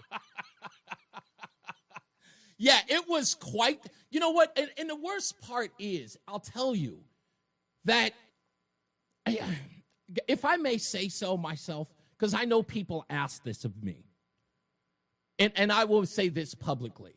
They're like, when you see stuff like that, do you ever get like embarrassed? There used to be a time when I didn't. There was a time when I would just go, that doesn't represent me, so I don't care. But I'm older now. And the reason why it bothers me a little bit now is because I'm old enough to know that can be and has been a representation of people far and wide. It's no longer something that we just sort of see by accident. It is everywhere. Because we have devices in our hands and because the internet is the fabric of our life nowadays, like online is the fabric, things are exaggerated, or a magnifying glass is on one incident. It makes it very big. And to see that at, what was the school? TCU? No, not TCU. What was it? I think it was like Middle Tennessee State. Yeah, exactly. So, and the worst part about it is, by the way, do you know what their graduation rate is at that school? I think it was pretty low, but do you know what their acceptance rate is? That's even better. I don't know what their acceptance rate is, but their graduation rate is 3%. Their acceptance rate is 95%. Goodness gracious. So pretty much anybody can get into this school. And it's crazy. I did this too. At the HBCUs, Mike, I did this, and I talked about it right here on this show. And again, this is where the conversation with guys like Nate in the chat room, they're not comfortable with the reality. HBCUs, out of all of them, only 3 colleges have a graduation rate above 30%. Only 3. The whole thing, I'm sure you watched the whole video, and I did. And what I noticed is it was actually going okay. Like, they had the one dumb guy up there who started out. He didn't know anything. And everything was fine until the black women got their courage up and ran up and started stealing signs. Yeah. And it was... Once that happened, the black guys stood up to protect their queens or whatever. And then it turned into Black Hawk Down on the way out. And it's like... Sorry. No. I remember the final scene of Black Hawk Down, so that was incredibly vivid to me. I'm sorry. The optics are just so bad. They are. And it's like all I hear is, don't stereotype people, and stereotypes are bad. But then I turn on the internet and I can spend all day and see nothing but this particular stereotype in video form actually happening. And it's not like, you know what? And that's the other thing. It's not like they have not seen this trend of folks posting black fatigue, hashtag black fatigue. It's not like they don't know that is a growing trend. And it's not just coming from white folks who are getting sick and tired of this behavior. It's coming from people in the black community. And these are like very, very prominent black TikTokers and X users. These are not like one-offs. These are actually prominent people within the community who are posting about this. And you still get the same dredges who do this stuff. And it's one point I just go, I can't see this anymore. Can you imagine, you're some working class black family, you send your kid off to this school, and then you see him in a full, they used to call it chimp outs, but you can't say chimp out anymore. So I guess we had a full harambification going on. It's like, I didn't send you to school for this, DeAndre. Yes. I sent you to school to learn something, not to act like a crazed savage on camera. It's embarrassing. You know what's the part that I don't seem to understand? Now, this is where it gets even crazier. Because you talked about the acceptance rate at this school is some 95%, as a lot of them are. In fact, I know kids that have gotten into HBCUs without even, barely lifting a finger, barely having the grade point average to do it. And they go to local high schools. If you can afford to go, you'll go. And that's the reason why people get mad. I call Howard the 13th grade for that reason. To get rejected from that school, you'd have to be a denuntenant. Okay? It's just a fact. But to see the amount of people who actually go to college in the black community, and it is a paltry 5%, if that. And then to see that behavior in those institutions, I just go, what's the point? What is the point? It wasn't even like they were just protesting. I understand the concept of protesting. You want to get there and be a jerk and talk over him and shout at him. I'm fine with that.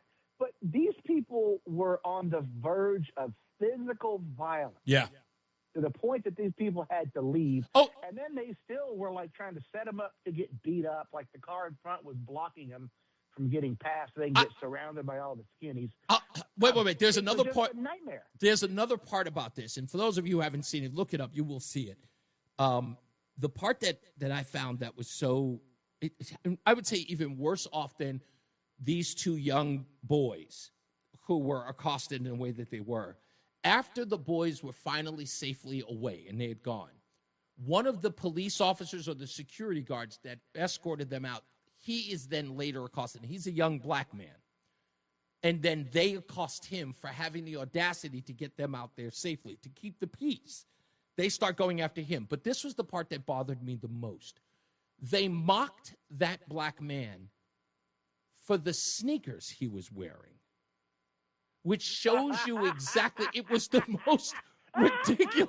It was the most ridiculous view I had ever seen. Like, I'm sitting up here saying, like, okay, I would have totally understood that you thought that he was some form of a race traitor for protecting two white kids.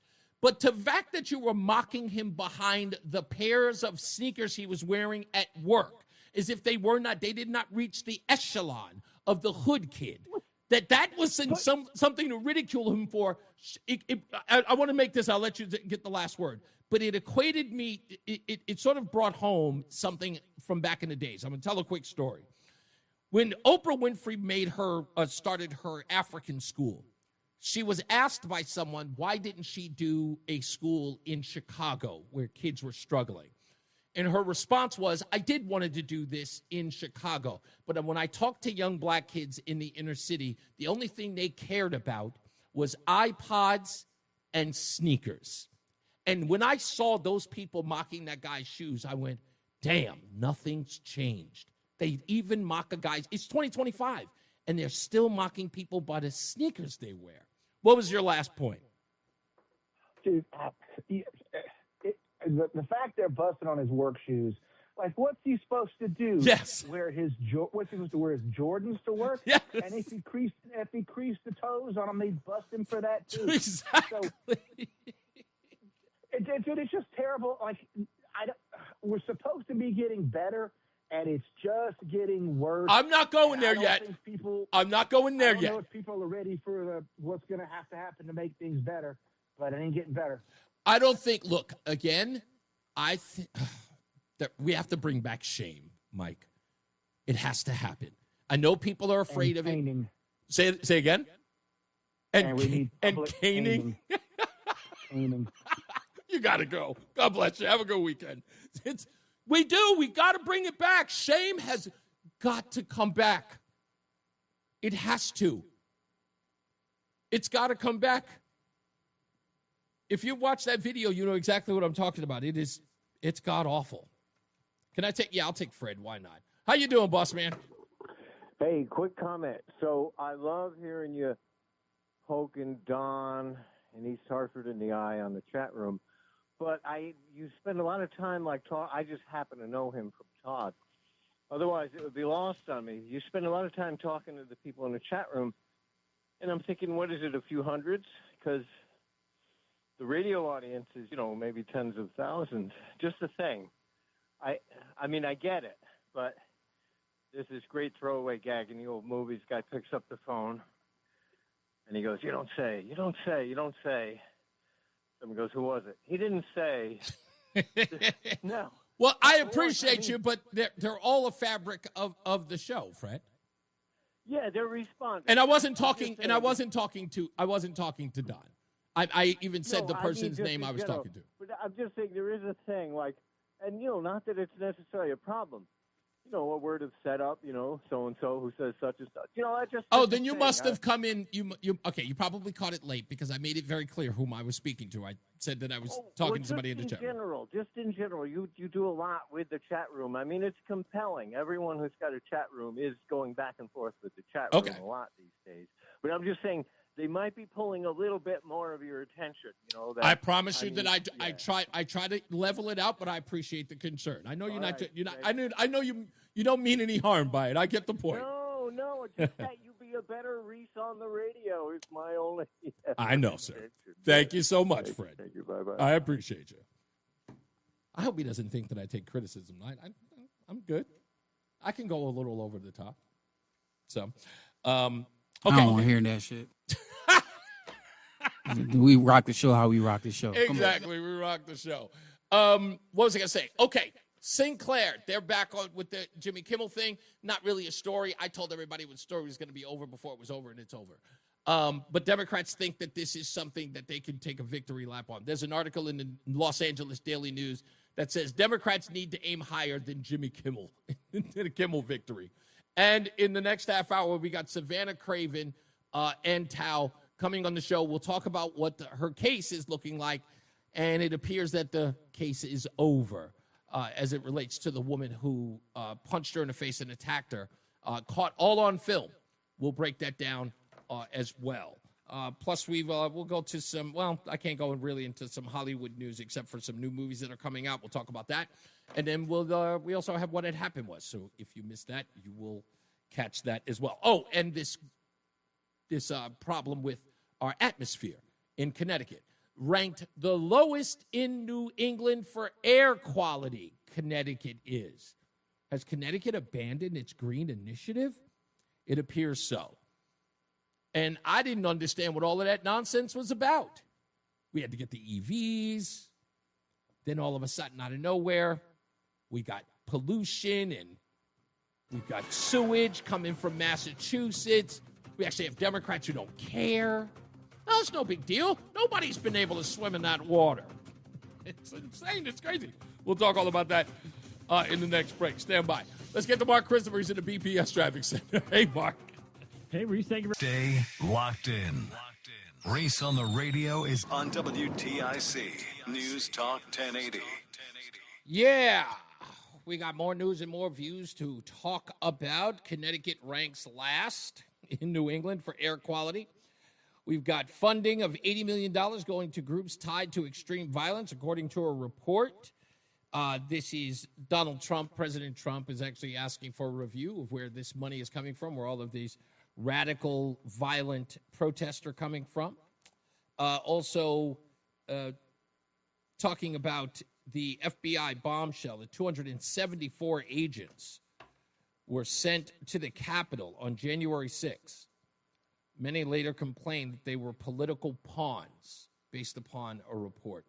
So we've got to get to the bottom of that because we got some more sound bites from that as well to talk about. Michael A. says, any meteorologist will tell you because of the current jet stream and the location of Connecticut that we are considered the tailpipe of the United States. That may be true. This report says something a little more scathing than that. And it's funny because there's supposed to be some sort of tamp down of vehicles in the state, which doesn't make sense because this isn't a state. I remember Mark in West Hartford complaining. Remember, it wasn't even complaining. He was doing a whole story on it about these new bus stations and, of course, the efforts to electrify the buses. And what did we get? We got this huge fire. We had, $10 million down the drain, and then they abandoned it. It was just the biggest waste of money ever. New bus stations that no one was there, just empty. And you know what's going to happen is talk about urban decay because of no reason for upkeep or maintenance. It's just going to rot away. It's just going to rot away. And because you don't have people using that bus line, what's the point? What are you improving on? And I remember, gosh, if I could, Lori, see if you can remember this movie. I think it's Singles. I'm trying to remember some of the names in the film. But I know Matt Damon was in it. And some of the other names in the film will escape me. But I do remember two key people in this film, Campbell Scott and Tom Skerritt. And Campbell Scott is like pretty much the only adult in this film. And I remember this scene for this reason. Campbell Scott is an environmentalist, and he wants to build this light rail for their town. And Tom Skerritt finally says to him in the movie, he's like, look, this is never going to work. People love their cars. People don't want to commute with other strangers. They love their cars. It's a part of their life. Let's get to the BPS Traffic Center with Mark Christopher. Mark, you totally get that, right? Like, people don't want to commute with strangers. No, yeah. You have a car. That's like when you're in there, you can play your music as loud as you want. You can be as messy as you want. You can, it's kind of like, it's just kind of like your own space is a good way to kind of get back your sanity after work. Absolutely. Driving home it's kind of a way to just kind of make that transition from work into, okay, things are okay, I'm going home. It's the reason why carpooling, it never took off. No. I mean, it did for a while in the 70s with the oil crisis, or the so-called oil crisis, and everybody got, they had I remember Aetna and Travelers, all the big insurance companies had those programs going where you go to a commuter lot and take the van in. Exactly. But people don't, you do that if anymore. you really need to save money on transportation. Yeah. People will do that. Yeah, when gas gets like $5 a gallon, people will start to do that. Absolutely. But other than that, it ain't going to happen. But even then, it's reluctant. That's my point. It's people. It's crazy. People need their space. That's how they kind of wind down after work. Indeed. Well, right now we have the NAACP calls him. Whoa! I don't think I'm allowed to read this. It's Reese on the radio. Let's just say some people are not fans. On News Talk 1080 WTIC. Yeah, you have to understand, I really, really do love doing this program. And I love you guys when all of you send me like articles that you find interesting or funny. I've got one person, Todd, who sends me stuff on Angel Reese. It's always funny. It's always funny. Some people always send me like a clip of something. They don't really send it with any ill intent. Like sometimes I'll see what they sent me and I'm just like, oh, okay, I already know that one. I already. There isn't anything that gets by me. If there is a story in the news, I know it. I know about it. I used to have this joke that I used to tell people all the time. They would go, hey, man, you heard that story? I'm like, what do you know about that story? Well, I was watching it on the news. I said, that was your first mistake. Where do you get your news? I was watching it on CNN. Do you understand what your mistake was? He goes, no, what was my mistake? It's like, what you should have said was that I learned it from Reese on the radio. I'm the only news you need. I am the news. And John Silver, too, because he's award nominated. But nonetheless, don't tell me where you got your news. People sending me an article about a USA. Try this one on for size, okay? You've been here a long time. Obviously, some people are new.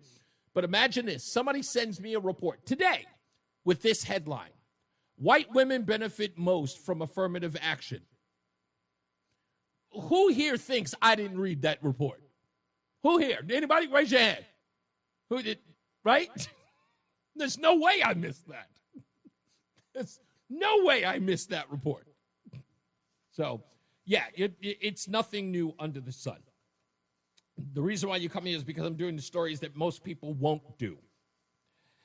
And this one in particular is important because it goes to the problem that I have in it. I believe that there's a pattern. I watch the way the news flows through Connecticut and what people find important.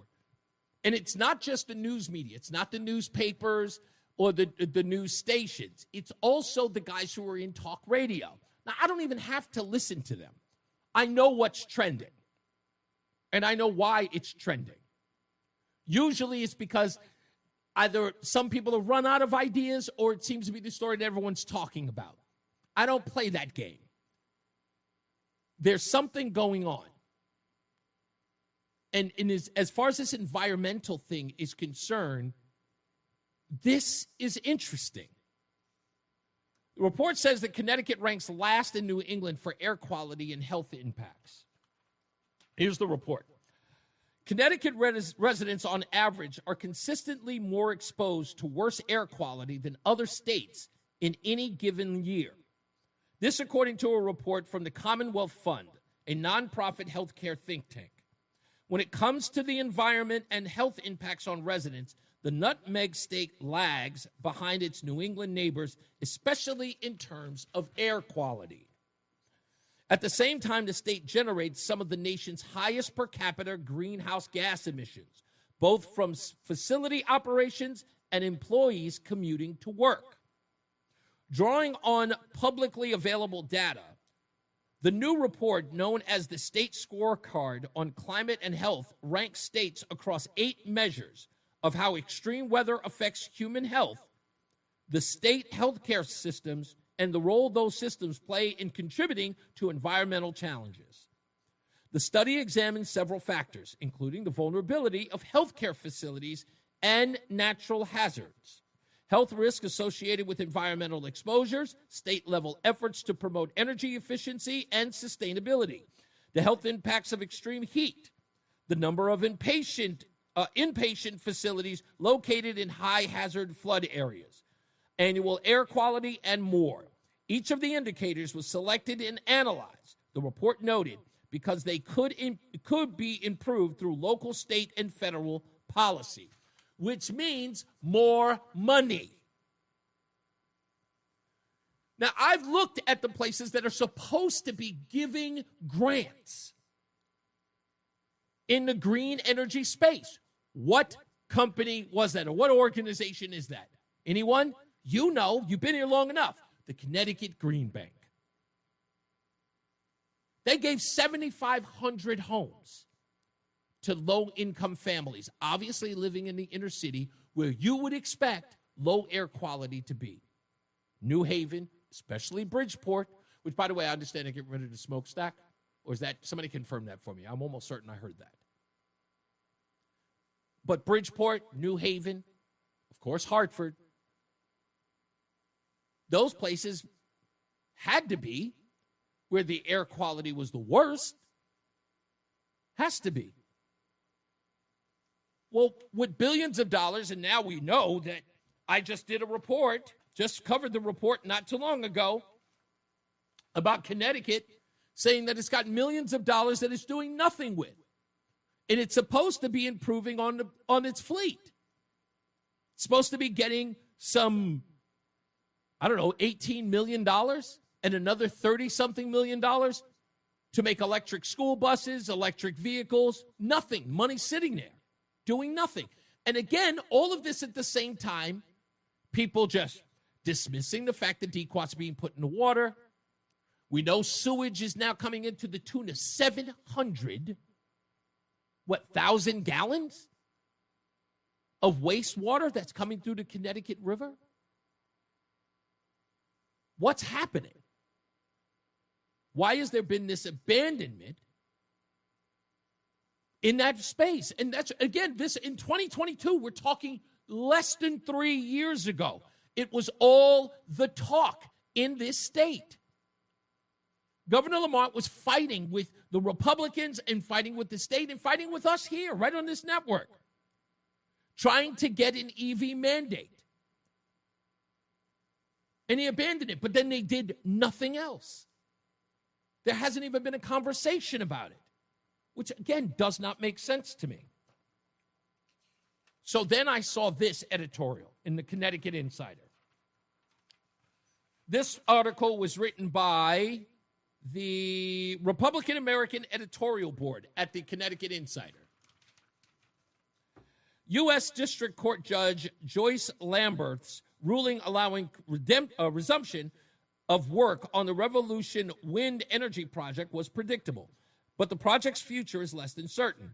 Judge Lamberth overturned an injunction by President Trump's administration to halt work on the wind power project off the coast of Rhode Island. Revolution Wind could provide up to 704 megawatts of electricity to Rhode Island and Connecticut customers under optimum wind conditions, less than that during wind droughts and periods of excessive winds, because during excessive winds, they can't have those things going. A modern wind turbine produces electricity 70 to 85% of the time, but it generates different outputs depending on the wind speed. That's according to windeurope.org. The project reportedly is 80% finished, and it would be completed next year. And this is important. That's what all of this hubbub was about. Just as predictable as Judge Lamberth's order were the contradictory responses by the Trump administration and Connecticut political figures like Senator Chris Murphy. On September 22nd, He said that the project went through exhaustive reviews by multiple federal agencies, and the court made the right call. But the Financial Times, paraphrasing comments last week by Energy Secretary Chris Wright, reported on September 22nd that approvals for offshore wind farms are rushed through and multiple government departments were looking at legitimate and serious concerns. Meanwhile, administrative spokesperson Ann Kelly responded to Judge Lambert's ruling, saying that President Trump was elected with a resounding mandate to end Joe Biden's war on American energy and restore our country's energy dominance, which includes prioritizing the most effective and reliable tools to power our country. This will not be the final say on the matter, which he should fight back. Curiously, though, they write, neither Chris Murphy nor Connecticut Governor Ned Lamont, Oakley Dokley, mentioned the administration's stated concerns about the project's impact on the environment, including marine life, usually an issue of importance to the Democrat Party. Do environmental causes even matter to Democrats even more, they write? Or do they cease to matter when they might blunt attacks on Donald Trump? In some circumstances, wind energy projects can negatively impact surrounding environments for the animals who live here, according to the U.S. Department of Energy. These impacts vary by location and species, but birds and bats, as well as other marine mammals and other marine life, in the case of offshore wind energy, are the high concern when it comes to wind energy development, because they are the ones who are hurt by this. They die, and everybody knows it. But again, people are noticing that no one, the environmentalists, nothing. Rivers Alliance, nothing. No one's talking about it. Just flat out ignored it. The celebrations were immense that the wind project was coming back, but we know that that's what's going to happen, and marine life are going to be affected. But they don't seem to care. That's not even the worst part. Let's go one step further in the article. There is a project that would actually help Connecticut save money, but they have no interest in it. They say the leading concern among Democrat lawmakers, in addition to the supposed benefits of clean wind energy, seems to be the job creation.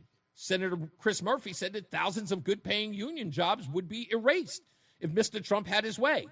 But Senator Chris Murphy and Lamont have had little, if anything, to say about the estimated 1,575 jobs that would have been created if their Democratic colleagues in New York would get out of the way and allow the Constitution pipeline to proceed. Because that would bring natural gas from Pennsylvania directly into Connecticut. New York stands in the way. They have nothing to say about that. Why? Because they're playing partisan politics in the matter. They do. They keep saying they want to save energy costs to the ratepayers. This is a proven way. And again, we're talking about job creation because that's what they care about. They can come directly to Connecticut, but they're ignoring it. And they'd sooner put wildlife, which for some odd reason, again, environmentalists like Ned Lamont and Chris Murphy, I would presume. I mean, I guess Chris Murphy would care if, like, I don't know, if the birds carried guns. I mean, would that be the thing that he would care most about? I don't know. But I just wanted to bring that up. It seems like Connecticut nope. All that nonsense about saving the environment, lost on the state. And now both of these reports suggest Connecticut has abandoned it. Wild. Absolutely wild. We'll take a break. When we come back, we'll do some Hollywood news. Looks like Savannah Craven is on the line, so we'll talk to her. I just saw her. She was on the Will Kane show. So we'll get to her in a little bit. We'll talk about what happened, what's going on. No, I say what's not going on in her case. We'll break all of that stuff down, of course, and we'll wrap it up with your phone calls at 860-522-WTIC. Again, 860-522-9842. Stand by for that. Also, don't forget, we've got to talk about this $80 million that was found in a report that's going to these radical leftist groups that are associated with violence. We'll get to that as well. Let's get another check of weather and traffic and some news with John Silver. Mark Christopher, he's in the BPS Traffic Center. Hey, sir. The hour that packs a punch. It's Reese on the radio on WTIC News Talk 1080. Well, you know it's Friday, so they're new films. It's Hollywood News. With your correspondent, Reese on the radio. All the glitz, all the glamour. It's Hollywood News.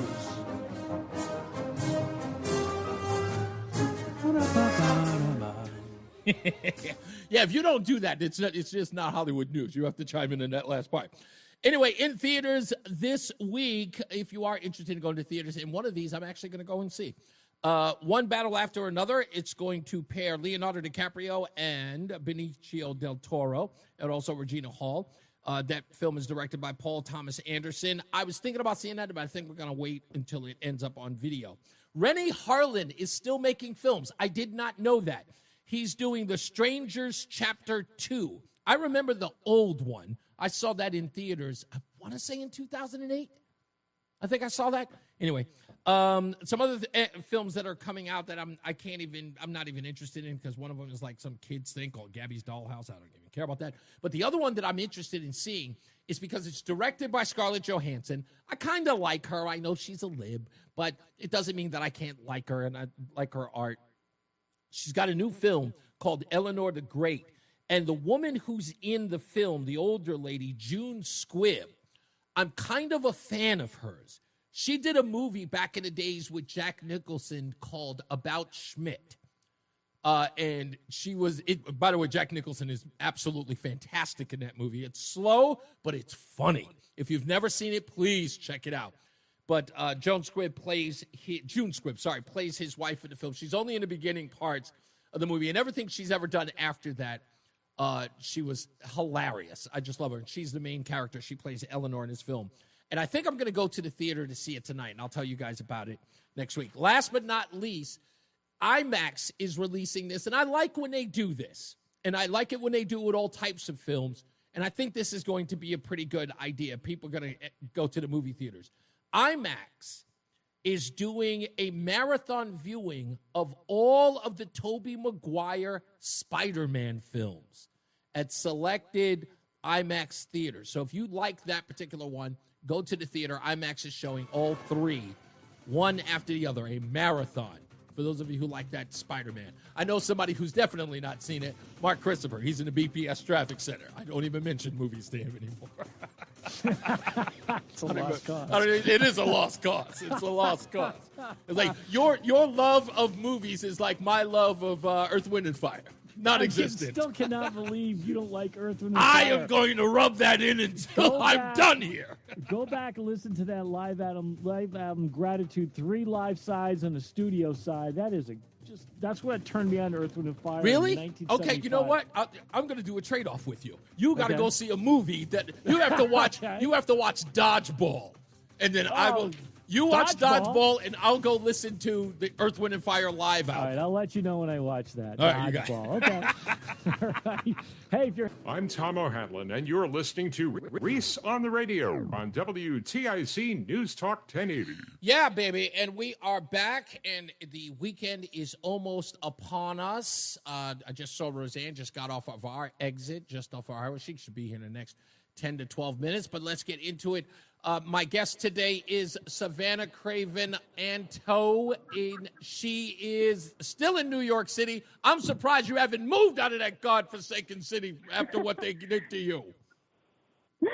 Oh, yes. Well, I don't believe that we should cower in fear. I think that work needs to be done here, and I am not going to let these crazy liberals think that I am afraid of them and that they can run me out of my city. I love so much. I know. Look, you love it more than I do because I lived there most of my life. But I'm gone. I'm never going back. I act like that place is. As far as I'm concerned, I'm hoping it either burns to the ground or it sinks under the Hudson River, whatever. I'm never going back there for anything. So, Savannah, the last time you were here, of course, it was just after this incident took place.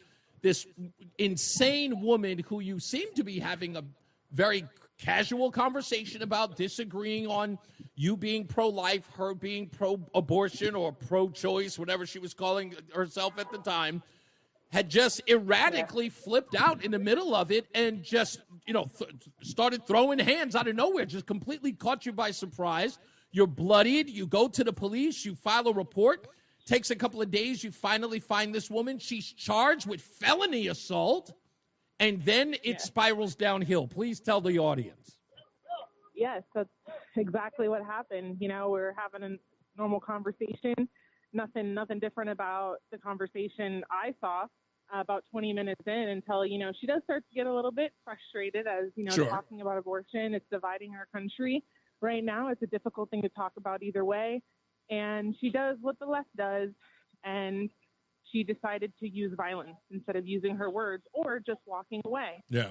And like you said, we found her, she basically outed herself on social media. I think she wanted to use this opportunity as a 15 minutes of fame moment. Mm-hmm. She lost her job, was blaming me, saying that I defamed her. I edited the video, made Right. it look like something it wasn't. Yet the full unedited clip is up on Live Action's YouTube channel.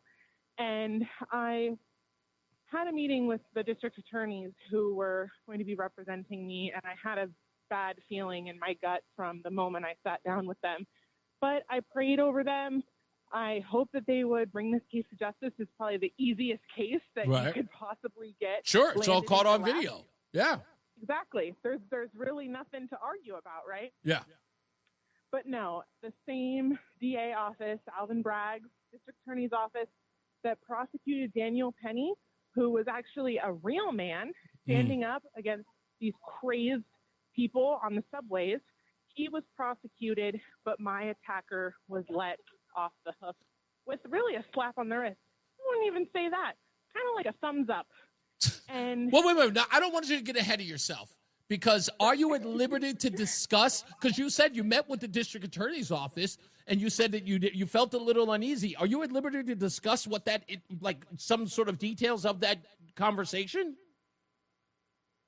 I am not sure, but there wasn't a lot said. I basically just told them what happened, how I was feeling, how this has impacted my life. I had tens of thousands of messages all across my social media platforms of people who agreed with her, knew her personally, that supported her actions, her violence against me. Wow. And so I was scared for my life. I mean, obviously, if somebody is willing to assault you, and the only reason she didn't do more, I believe, was because my husband was there to step in. Yeah. Look what they did to the great Charlie Kirk. The left knows no bounds. If they find somebody that disagrees with them, what are they going to do? They're going to try to kill you. They're going to try to silence you. And that's exactly what she was trying to do, but it won't work. Yeah. We're on the phone with Savannah, Craven, Antao.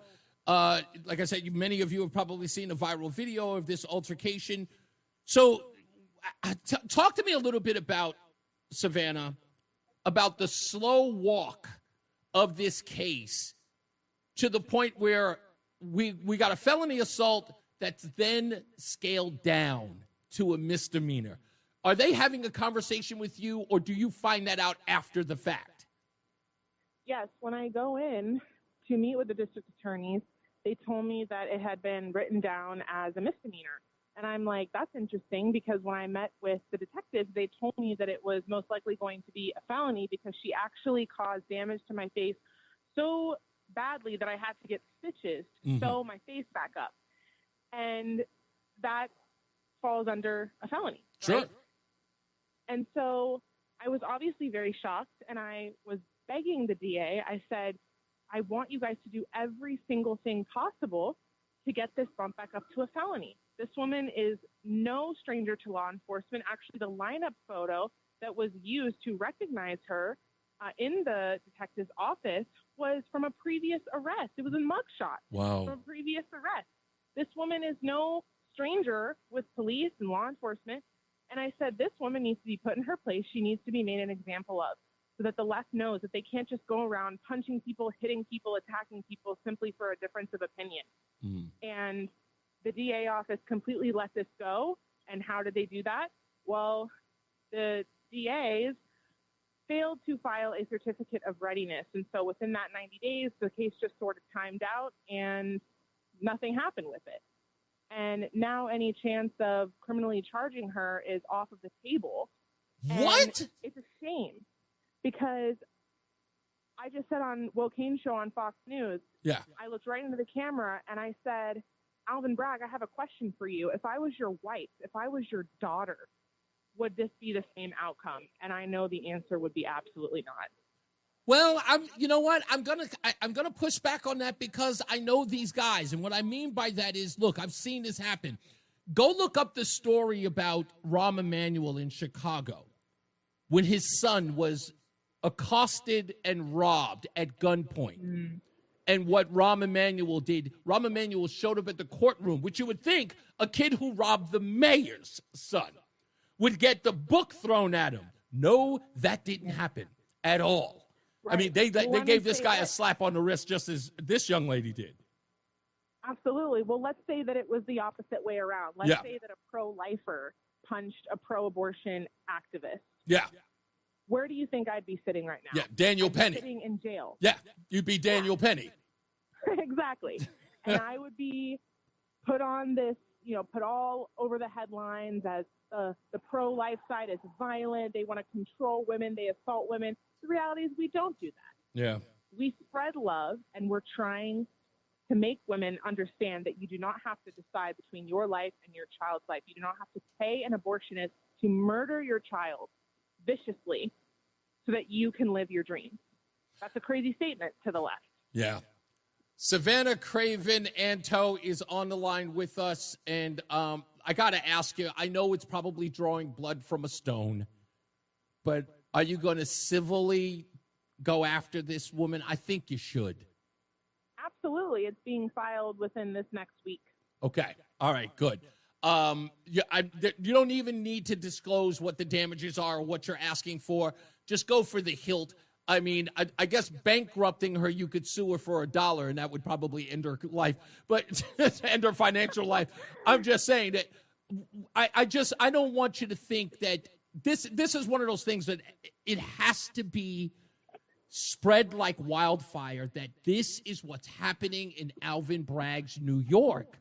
Even when it's caught on tape, the assault, that they would sit on it and let it lax. I mean, I don't even understand that. They let it sit for 90 days, and with no motion on it, it just disappears? Yes, and you know what's crazy? The only reason that I knew that the charges were dropped was because I unfortunately have had to stalk her Instagram stories for the past 6 months because I couldn't depend on the DAs to take care of it. Of course, why would I depend on them to do their job, right? And I'm taking screenshots of her posting edits of me getting punched, making fun of me, making light of the situation, continuously showing no remorse until on July 23rd, I open her Instagram story and I see, thanks to my lawyers, my charges were dropped. My case was dropped. And I immediately message my DA and I sent him a text message. And you know how on the iPhones it turns blue when you're texting another iPhone? Sure. Well, all of a sudden, my messages aren't delivering as iMessages. They're delivering as green bubbles. And I'm like, did he block me? Holy moly, the district attorney blocked you? Not even a week before. I believe it was about a week before, he had called me. I had a missed call from him around 6 a.m., which super weird to be calling me at 6 a.m. And I wasn't up at the time. I was sleeping. So I woke up around, and I called him back around 9, and I said, hi, district attorney. And he said, Savannah, like, really odd. What's going on? What's up? And I said, well, I had a missed call from you like 3 hours ago. And he was like, oh, yeah, that was an accident. How do you accidentally call me at 6 a.m? And so my theory and my lawyer's theory in that moment was, did he call me at that time of the day to make it look like he couldn't get in touch with me?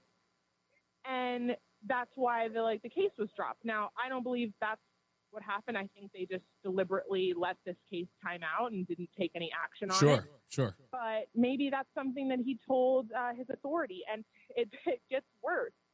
The person placed in charge of this, the same man, he's not even a member of the New York bar. Oh. You put somebody in charge of an assault case such as this under a student practice rule, which is only meant to be used for very minor offenses. Okay? Right. Not a major assault case that has received so much widespread media attention, international media attention, Right. and on top of that, millions and millions of views across all social media platforms. This woman is known for one thing, and it's her violence. And I want to make sure that lasts a very, very long time. Not only because of her lack of remorse, but because this is what the left thinks that they can do. And again, she has to be made an example of. I have already forgiven her. I do not wish any harm on her violence. I don't agree with the people saying horrible things about her body and such. It's not productive. Right? That's okay. Leave that to me.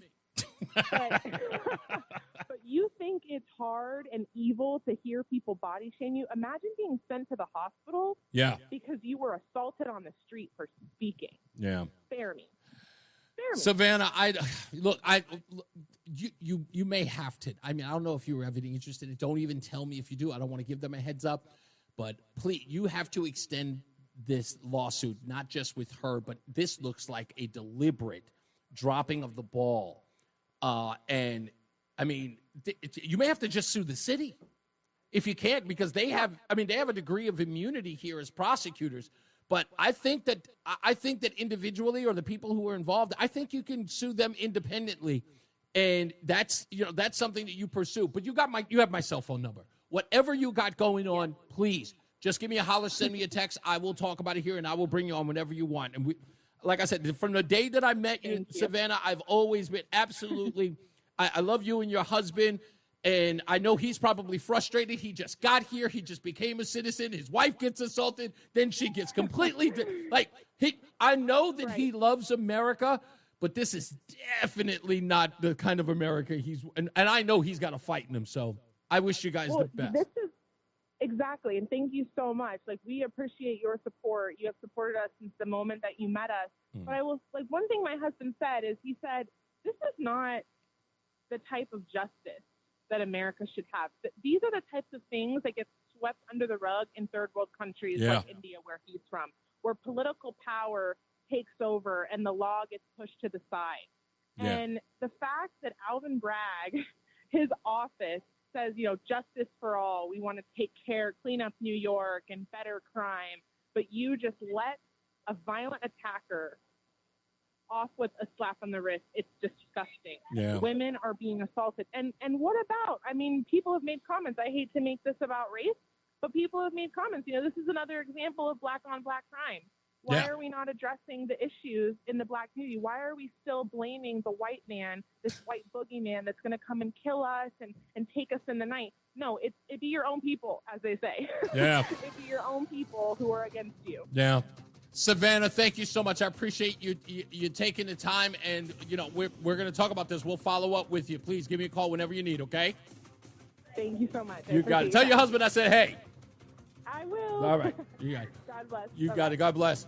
Let's get another check of the weather and traffic before we get out of here, and we got a surprise for you when we return. Mark Chris.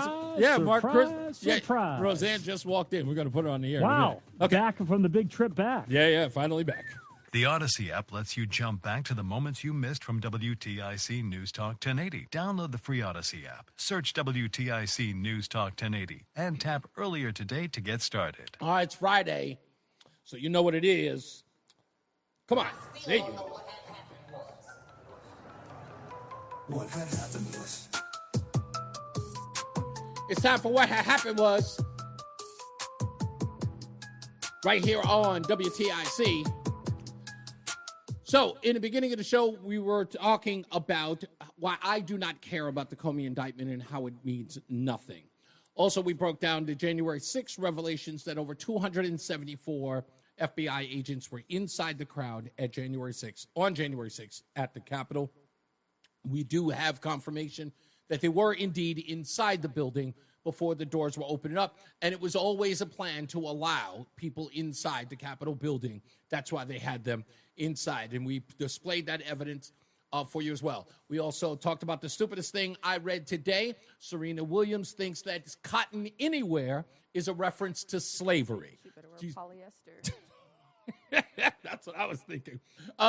So, yeah, she's upset because a hotel she was staying at put cotton as a decoration in the hotel and asked people, literally creating racism in the story. And also we had Savannah, Craven, Antao on the program talking about how the district attorney dropped the case where she was assaulted by a woman in the middle of the street, caught on film, Alvin Bragg's New York. Now you know why I'll never, ever go back as well. So all of that was part of what had happened was. And let's go to the cam. My beautiful betrothed is back after a long drive to Northern Virginia and back after a week. Sweetheart, before we go to the for the BPS traffic center, have you recognized how much weight I have lost? Oh yeah, right. It's obvious, right? Just yeah. I am svelte. Oh, I am absolutely. Looks like you have some abs that might form underneath all of that. Look at that! I lost maybe 3 pounds, maybe at best. You had about a good poop? 3 pounds. I had a good poop. That's what it was. Let's get to the BPS Traffic Center with Mark Christopher. I'm really not. I was excited that you're home. Now, not so much. Oh, thanks. You're welcome. Mark Christopher, hey, sir. Did I just hear that? Yes, she said that I did lost hear 3 pounds because I pooped. That's what she said. She's back. And feisty as ever. Thank you, I dear. got you beat in that category. Yeah? I had my colonoscopy this morning. Did so. you? This morning? 7 pounds right there. Oh, I didn't know. So I'm still under the influence of propofol, which is fine with me. It's wonderful. So. Oh, really? Wow. Okay. Oh my God. Yeah. I hear that. That's I mean, I hate that. I'm sad that Michael Jackson died young, but I mean, propofol is. Yeah, I hear that he was wonderful. Yeah, people talk about that in the crazy way, but the part that I want to know about is the camera crew they put inside. Oh, yeah. Camera 3, take 3. Camera 2. That's exactly what it is. With the anesthesiologist, this is the second time I've gone through this, and I said to him, I said, "Oh, I can feel it. Okay, here we go." And 2 seconds later, you are out. Oh, you man. are out. It's an amazing feeling. What's up, everybody? You know who it is. You know who it is. You know who it is. It's Reese on the radio. Frederick Douglass of the 21st century. It's WTIC News Talk 1080. So Lori and Trisha are all saying, "Hey, Rozan," in the chat room. They're so glad that you're here. They missed you last week.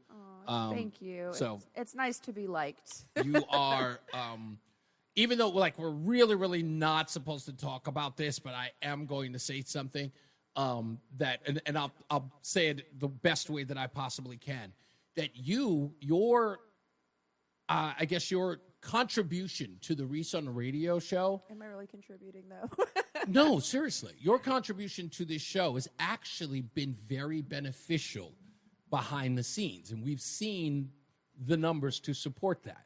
So I want to just tell you that, and I knew it from the start, that people were going to really like you, and when they heard your voice, they were going to be like, they were going to get the fact that it's not just me and just all about me, and that you and I engage and people learn stuff from you. You're very smart, and you're quick-witted, and that's just something. There's an appeal. Now, we are never, ever going to be the Reese and Rozan show, except on Friday. You wouldn't want to do that. No, it sounds like work. Yes. Sounds like work. Yeah. Yeah, just so everybody knows that she does not do the work thing. Not anymore. Not anymore. You always tell people that. You tell everybody that. Yeah.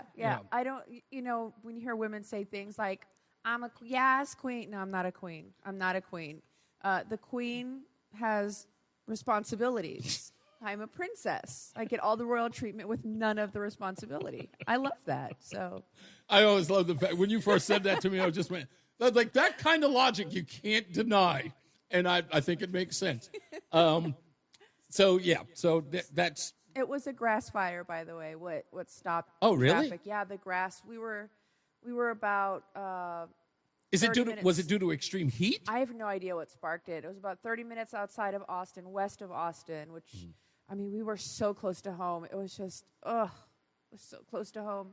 And yeah, it was just a grass fire. Am I ever going to find out about what happened with the phone? Yeah, you have to talk to the boy. I told him that's his deal. Was it that embarrassing? It's embarrassing. Holy moly. Okay. What? Oh, okay. Anyway. All right. Well, maybe we'll figure it out. So we'll talk to him about that. So what was the trip like? Driving back, it's been a long time since you've done a cross-country trip with your son. Now, you've done this. This used to be a thing that you've done before. It was our deal, me and the boy. That boy used to be my homie, my buddy, my ride or die, my road dog, my ninja. But he was like 9. No, up until he was about even 14 years old. Okay. And so this trip at 18 years old, because he did part of the driving, He did. Boy, did he. He's got a bit of a lead foot. Yeah, and he's kind of twitchy, a little wobbly. He changes lanes like he's, in a Mario Kart. It was... Oh, really? Yeah. Tailgating 18-wheelers in the rain at 80 miles an hour. Yeah. I was not happy. Really? Yeah. Did you sense fearlessness or a sense of irresponsibility? No, I think it's that typical, I'm 18, I'm a good driver, I know what I'm doing, I'm confident, I'm secure, we're fine. That's probably not going to go away till I don't know. Usually that kind of stuff goes away when something happens, right? And then you become incredibly reserved. Right. Right. You start off with the, me against the world, I can do anything kind of deal. And then something happens where you smash into the back of somebody's car. No. It doesn't have to be that bad. I mean, it could be something as simple as getting a ticket, realizing what that ticket costs, because reckless driving in many cases, as you have tried to express it, it's a felony. Yeah. He's a young black boy with who's been accepted into the Citadel. He gets a felony. All of that, like the Citadel goes away, the right to vote goes away, the right to carry a gun goes away. No. In Virginia, they're good on that. They changed that law. McAuliffe got rid of that so that felons can vote now. Why are you? I need you on this side. I'm sorry. Okay. Apologize. I finally got to the point where I was like, you know what? Forget it. I'll just let him. If he gets a ticket, he gets a ticket. Cop will be like, "Hey, ma'am, who are you?" I'm his mom. I tried to warn him, so this is on him. And then make his dad pay for it. So yeah. So I talked to his dad, and his dad was like, "Speed doesn't kill." Okay. Look, you know what? I try really hard. He and I go back and forth on Facebook on a lot of wars, like a little war of words, so to speak. And it is, like I said, love the guy, but stubborn. What? And it's really, he's really, really stubborn. No. And it's like, I wish that it wasn't that frustrating. And I'll tell you why. Can I tell you why it's frustrating? Because I know that what you know. The reason why it's frustrating is that when you know somebody has good common sense and refuse to use it in the moment. Simply out of spite. Yeah, it is for nothing other than just for you to not. It's just for him to not have to say, I was wrong or you're right. Like you could have him on video saying his name, date of birth, social security number, home address, and he would still deny that it was him. That it was wrong. I'll tell you this, and I'll give you a perfect example. By the way, for those of you who are figuring out, you've been here long enough. If you're new, you've never heard this term. We are talking about Rozan's ex-husband, the father of the boy, Ellis. And I refer to him affectionately as my husband-in-law. And he and I, cool. We are cool. I consider us friends. We've gone on vacations together. What did you say? What was that?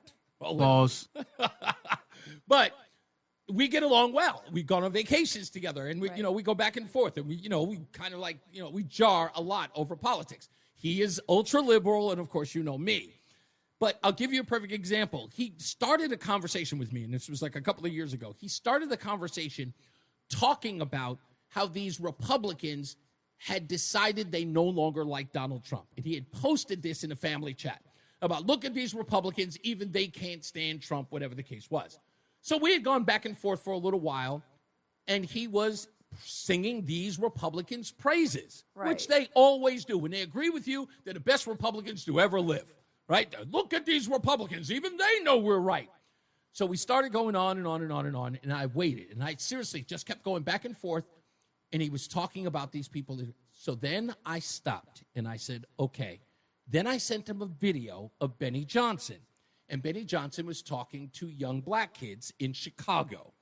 They were talking about how they loved Donald Trump, and they were wearing. He immediately responded back and said, man, those black people, they dumb. They don't know better. And I went, that's interesting. That now the black people are dumb. When the Republicans didn't like Donald Trump, you were singing their praises. When the black folks like Trump. From his hometown. Yeah, from his hometown, from his Chicago. City, yeah. Could not be even remotely considered, right? It's like, it goes both ways, you know, and he immediately starts admonishing them. And he was like, and I said, you see, that's what I'm talking about. It's like, if the black person doesn't have the. But he has 3 degrees. He has 3 degrees.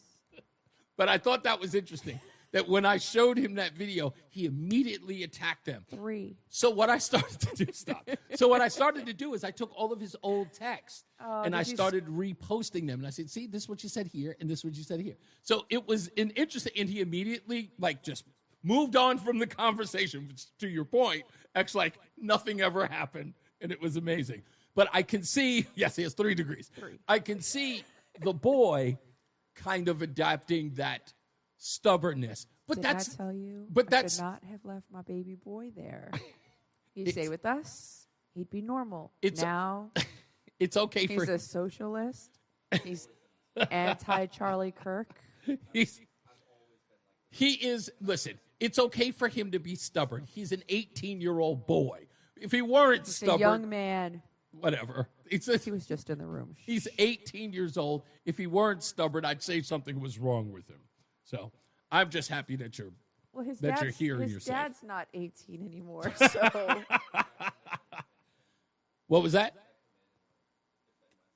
Can you want to come in and defend yourself? Well, you can go over to the microphone with your mother. You can't come over here.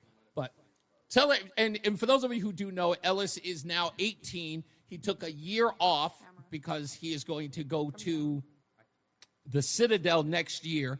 He has promised us that he is going to go to the Citadel next year. He is not going to take more than a year off. So I'm hoping that I'm not disappointed and I get to buy that bumper sticker that says my stepson goes to the Citadel. You do understand that that's the only reason why you going is important, right? Oh, yeah, I totally get that. Yeah, you get it. It's like, this is not about you. Whatever you do, once you get there, I don't care. Once you get there, I don't care what you do. You can fail out. I just want the bumper sticker, and then I'll tell everybody, at least he went there. What was the drive like? And your mother says that you were kind of heavy lead foot in the car. No, you have to move the. Honey, help him with the microphone thing. He's actually shorted it for some odd reason. There he is. Okay, now he's good. Can you hear? Test. There you go. You're good. All right, so what was the drive like, and why wouldn't you listen to your mother as far as like letting, Okay, hi, everybody. I am the man, the myth, the legend, the boy. As I'm. Yeah. Boom operator, lady. Okay, so what was the trip like? And so it was. Is tumultuous the word? Okay. Messy? So it's not like your usual travels with your mom when you were younger. Those were much more fun. This one was kind of like being, I guess, an adult with another adult on a road trip. Yeah, pretty much. All things considered, would you do this again? No, yeah, sure. I mean, if I'm allowed to drive how I drive, I mean, I'll be fine. Did you have did you take any consideration into her fear, for lack of a better word? Don't get me wrong. I understand she was worried, but she's like worried about me rear-ending somebody from 2 miles away from them. Okay, I know your mother, and sometimes she will get that description is not unfair because she will do that to me in the car. However, you do have to consider. No, I'm not saying I'm like not considering what she's saying. Right. I'm totally understanding. But A, she needs to rest so that she can also drive. Right. But you feel like you weren't being trusted? there was zero. No offense, but I had not an iota of trust from you, mother. There was not a miasma of trust. And did that frustrate you? Miasma. Ooh. It's a like $10 word. What did that frustrate you in some ways? Because you cut. Yes, it's a frustrating thing. I was stripped of what how I usually drive. Okay. Because the way I drive, I tend to be more cautious because my father taught me to be a defensive driver. Okay. I drive fast, not because I'm an aggressive driver, because I'm trying to follow the flow of traffic. So when I'm being told, hey, slow down, you go 75, 5 over, everybody else is driving a 90 even on the right lane. Mm-hmm. I'm just being a nuisance. Okay, all right. I do understand where you're coming from. As a young man, someone telling you that, and it isn't about you're not doing it right, but there's a confidence there that you don't feel that you have, or that someone is not, and not trusting you is a big deal. I can see that from the way that you're describing it, right? And I mean, I'm mostly just bothered that she doesn't trust me, but it's also it's not like I have a lot of confidence in driving. It's just that I'm just trying to follow the rule of the road. Does it affect your confidence a little? No, it was just irksome. Okay. All right. No, that goes with the program. Listen, you're going to be here for a while. We're going to bring you back. Thank that you're going to be here. Yeah, Lori says miasma. Great vocabulary. Thank you. My vernacular is, quite distinguished. Yeah. Craig says you look like your mom, by the way. As I always say, radio is free, so we thank you for paying attention. Remember to keep JC in your hearts and in your mind. Sean Patrick, we love you and we miss you. Remember that panic is not planning, so plan your work and work your plan. Me, I'm Reese on the radio. You have a good night and a pleasant tomorrow. Say goodbye, Ellis. Ciao. Usually your mother says goodbye, Ellis. Bye-bye. Mark Christopher's in the BPS Traffic Center. Good night, sir. Have a great weekend. Hey, guys, you guys have a great weekend, too. Thank you. If you're heading into Hartford right now on the southbound side of I-91, you got... All right, ladies and gentlemen. All right, sir. Have a good one. Enjoy your weekend. I'm going to try my best. 91, that's moving See you on Monday. See you Monday. All right. Good. All right, everybody. Craig said, no kidding, Lori. I had to Google it. Absolutely. I love this audience. I love all of you. Thank you so much. It is fantastic always to be here with you. And thank you so much for accepting us into your home. If you only knew that I know I have the greatest family in the world, but I have the greatest audience to boot as well. So thank you guys. Have a great rest of your weekend, and I'm going to spend it with my wife now because she actually brought me food, so I ate like a regular person. Ooh. I'm a real boy. I'm a real boy. Love you guys. Be good.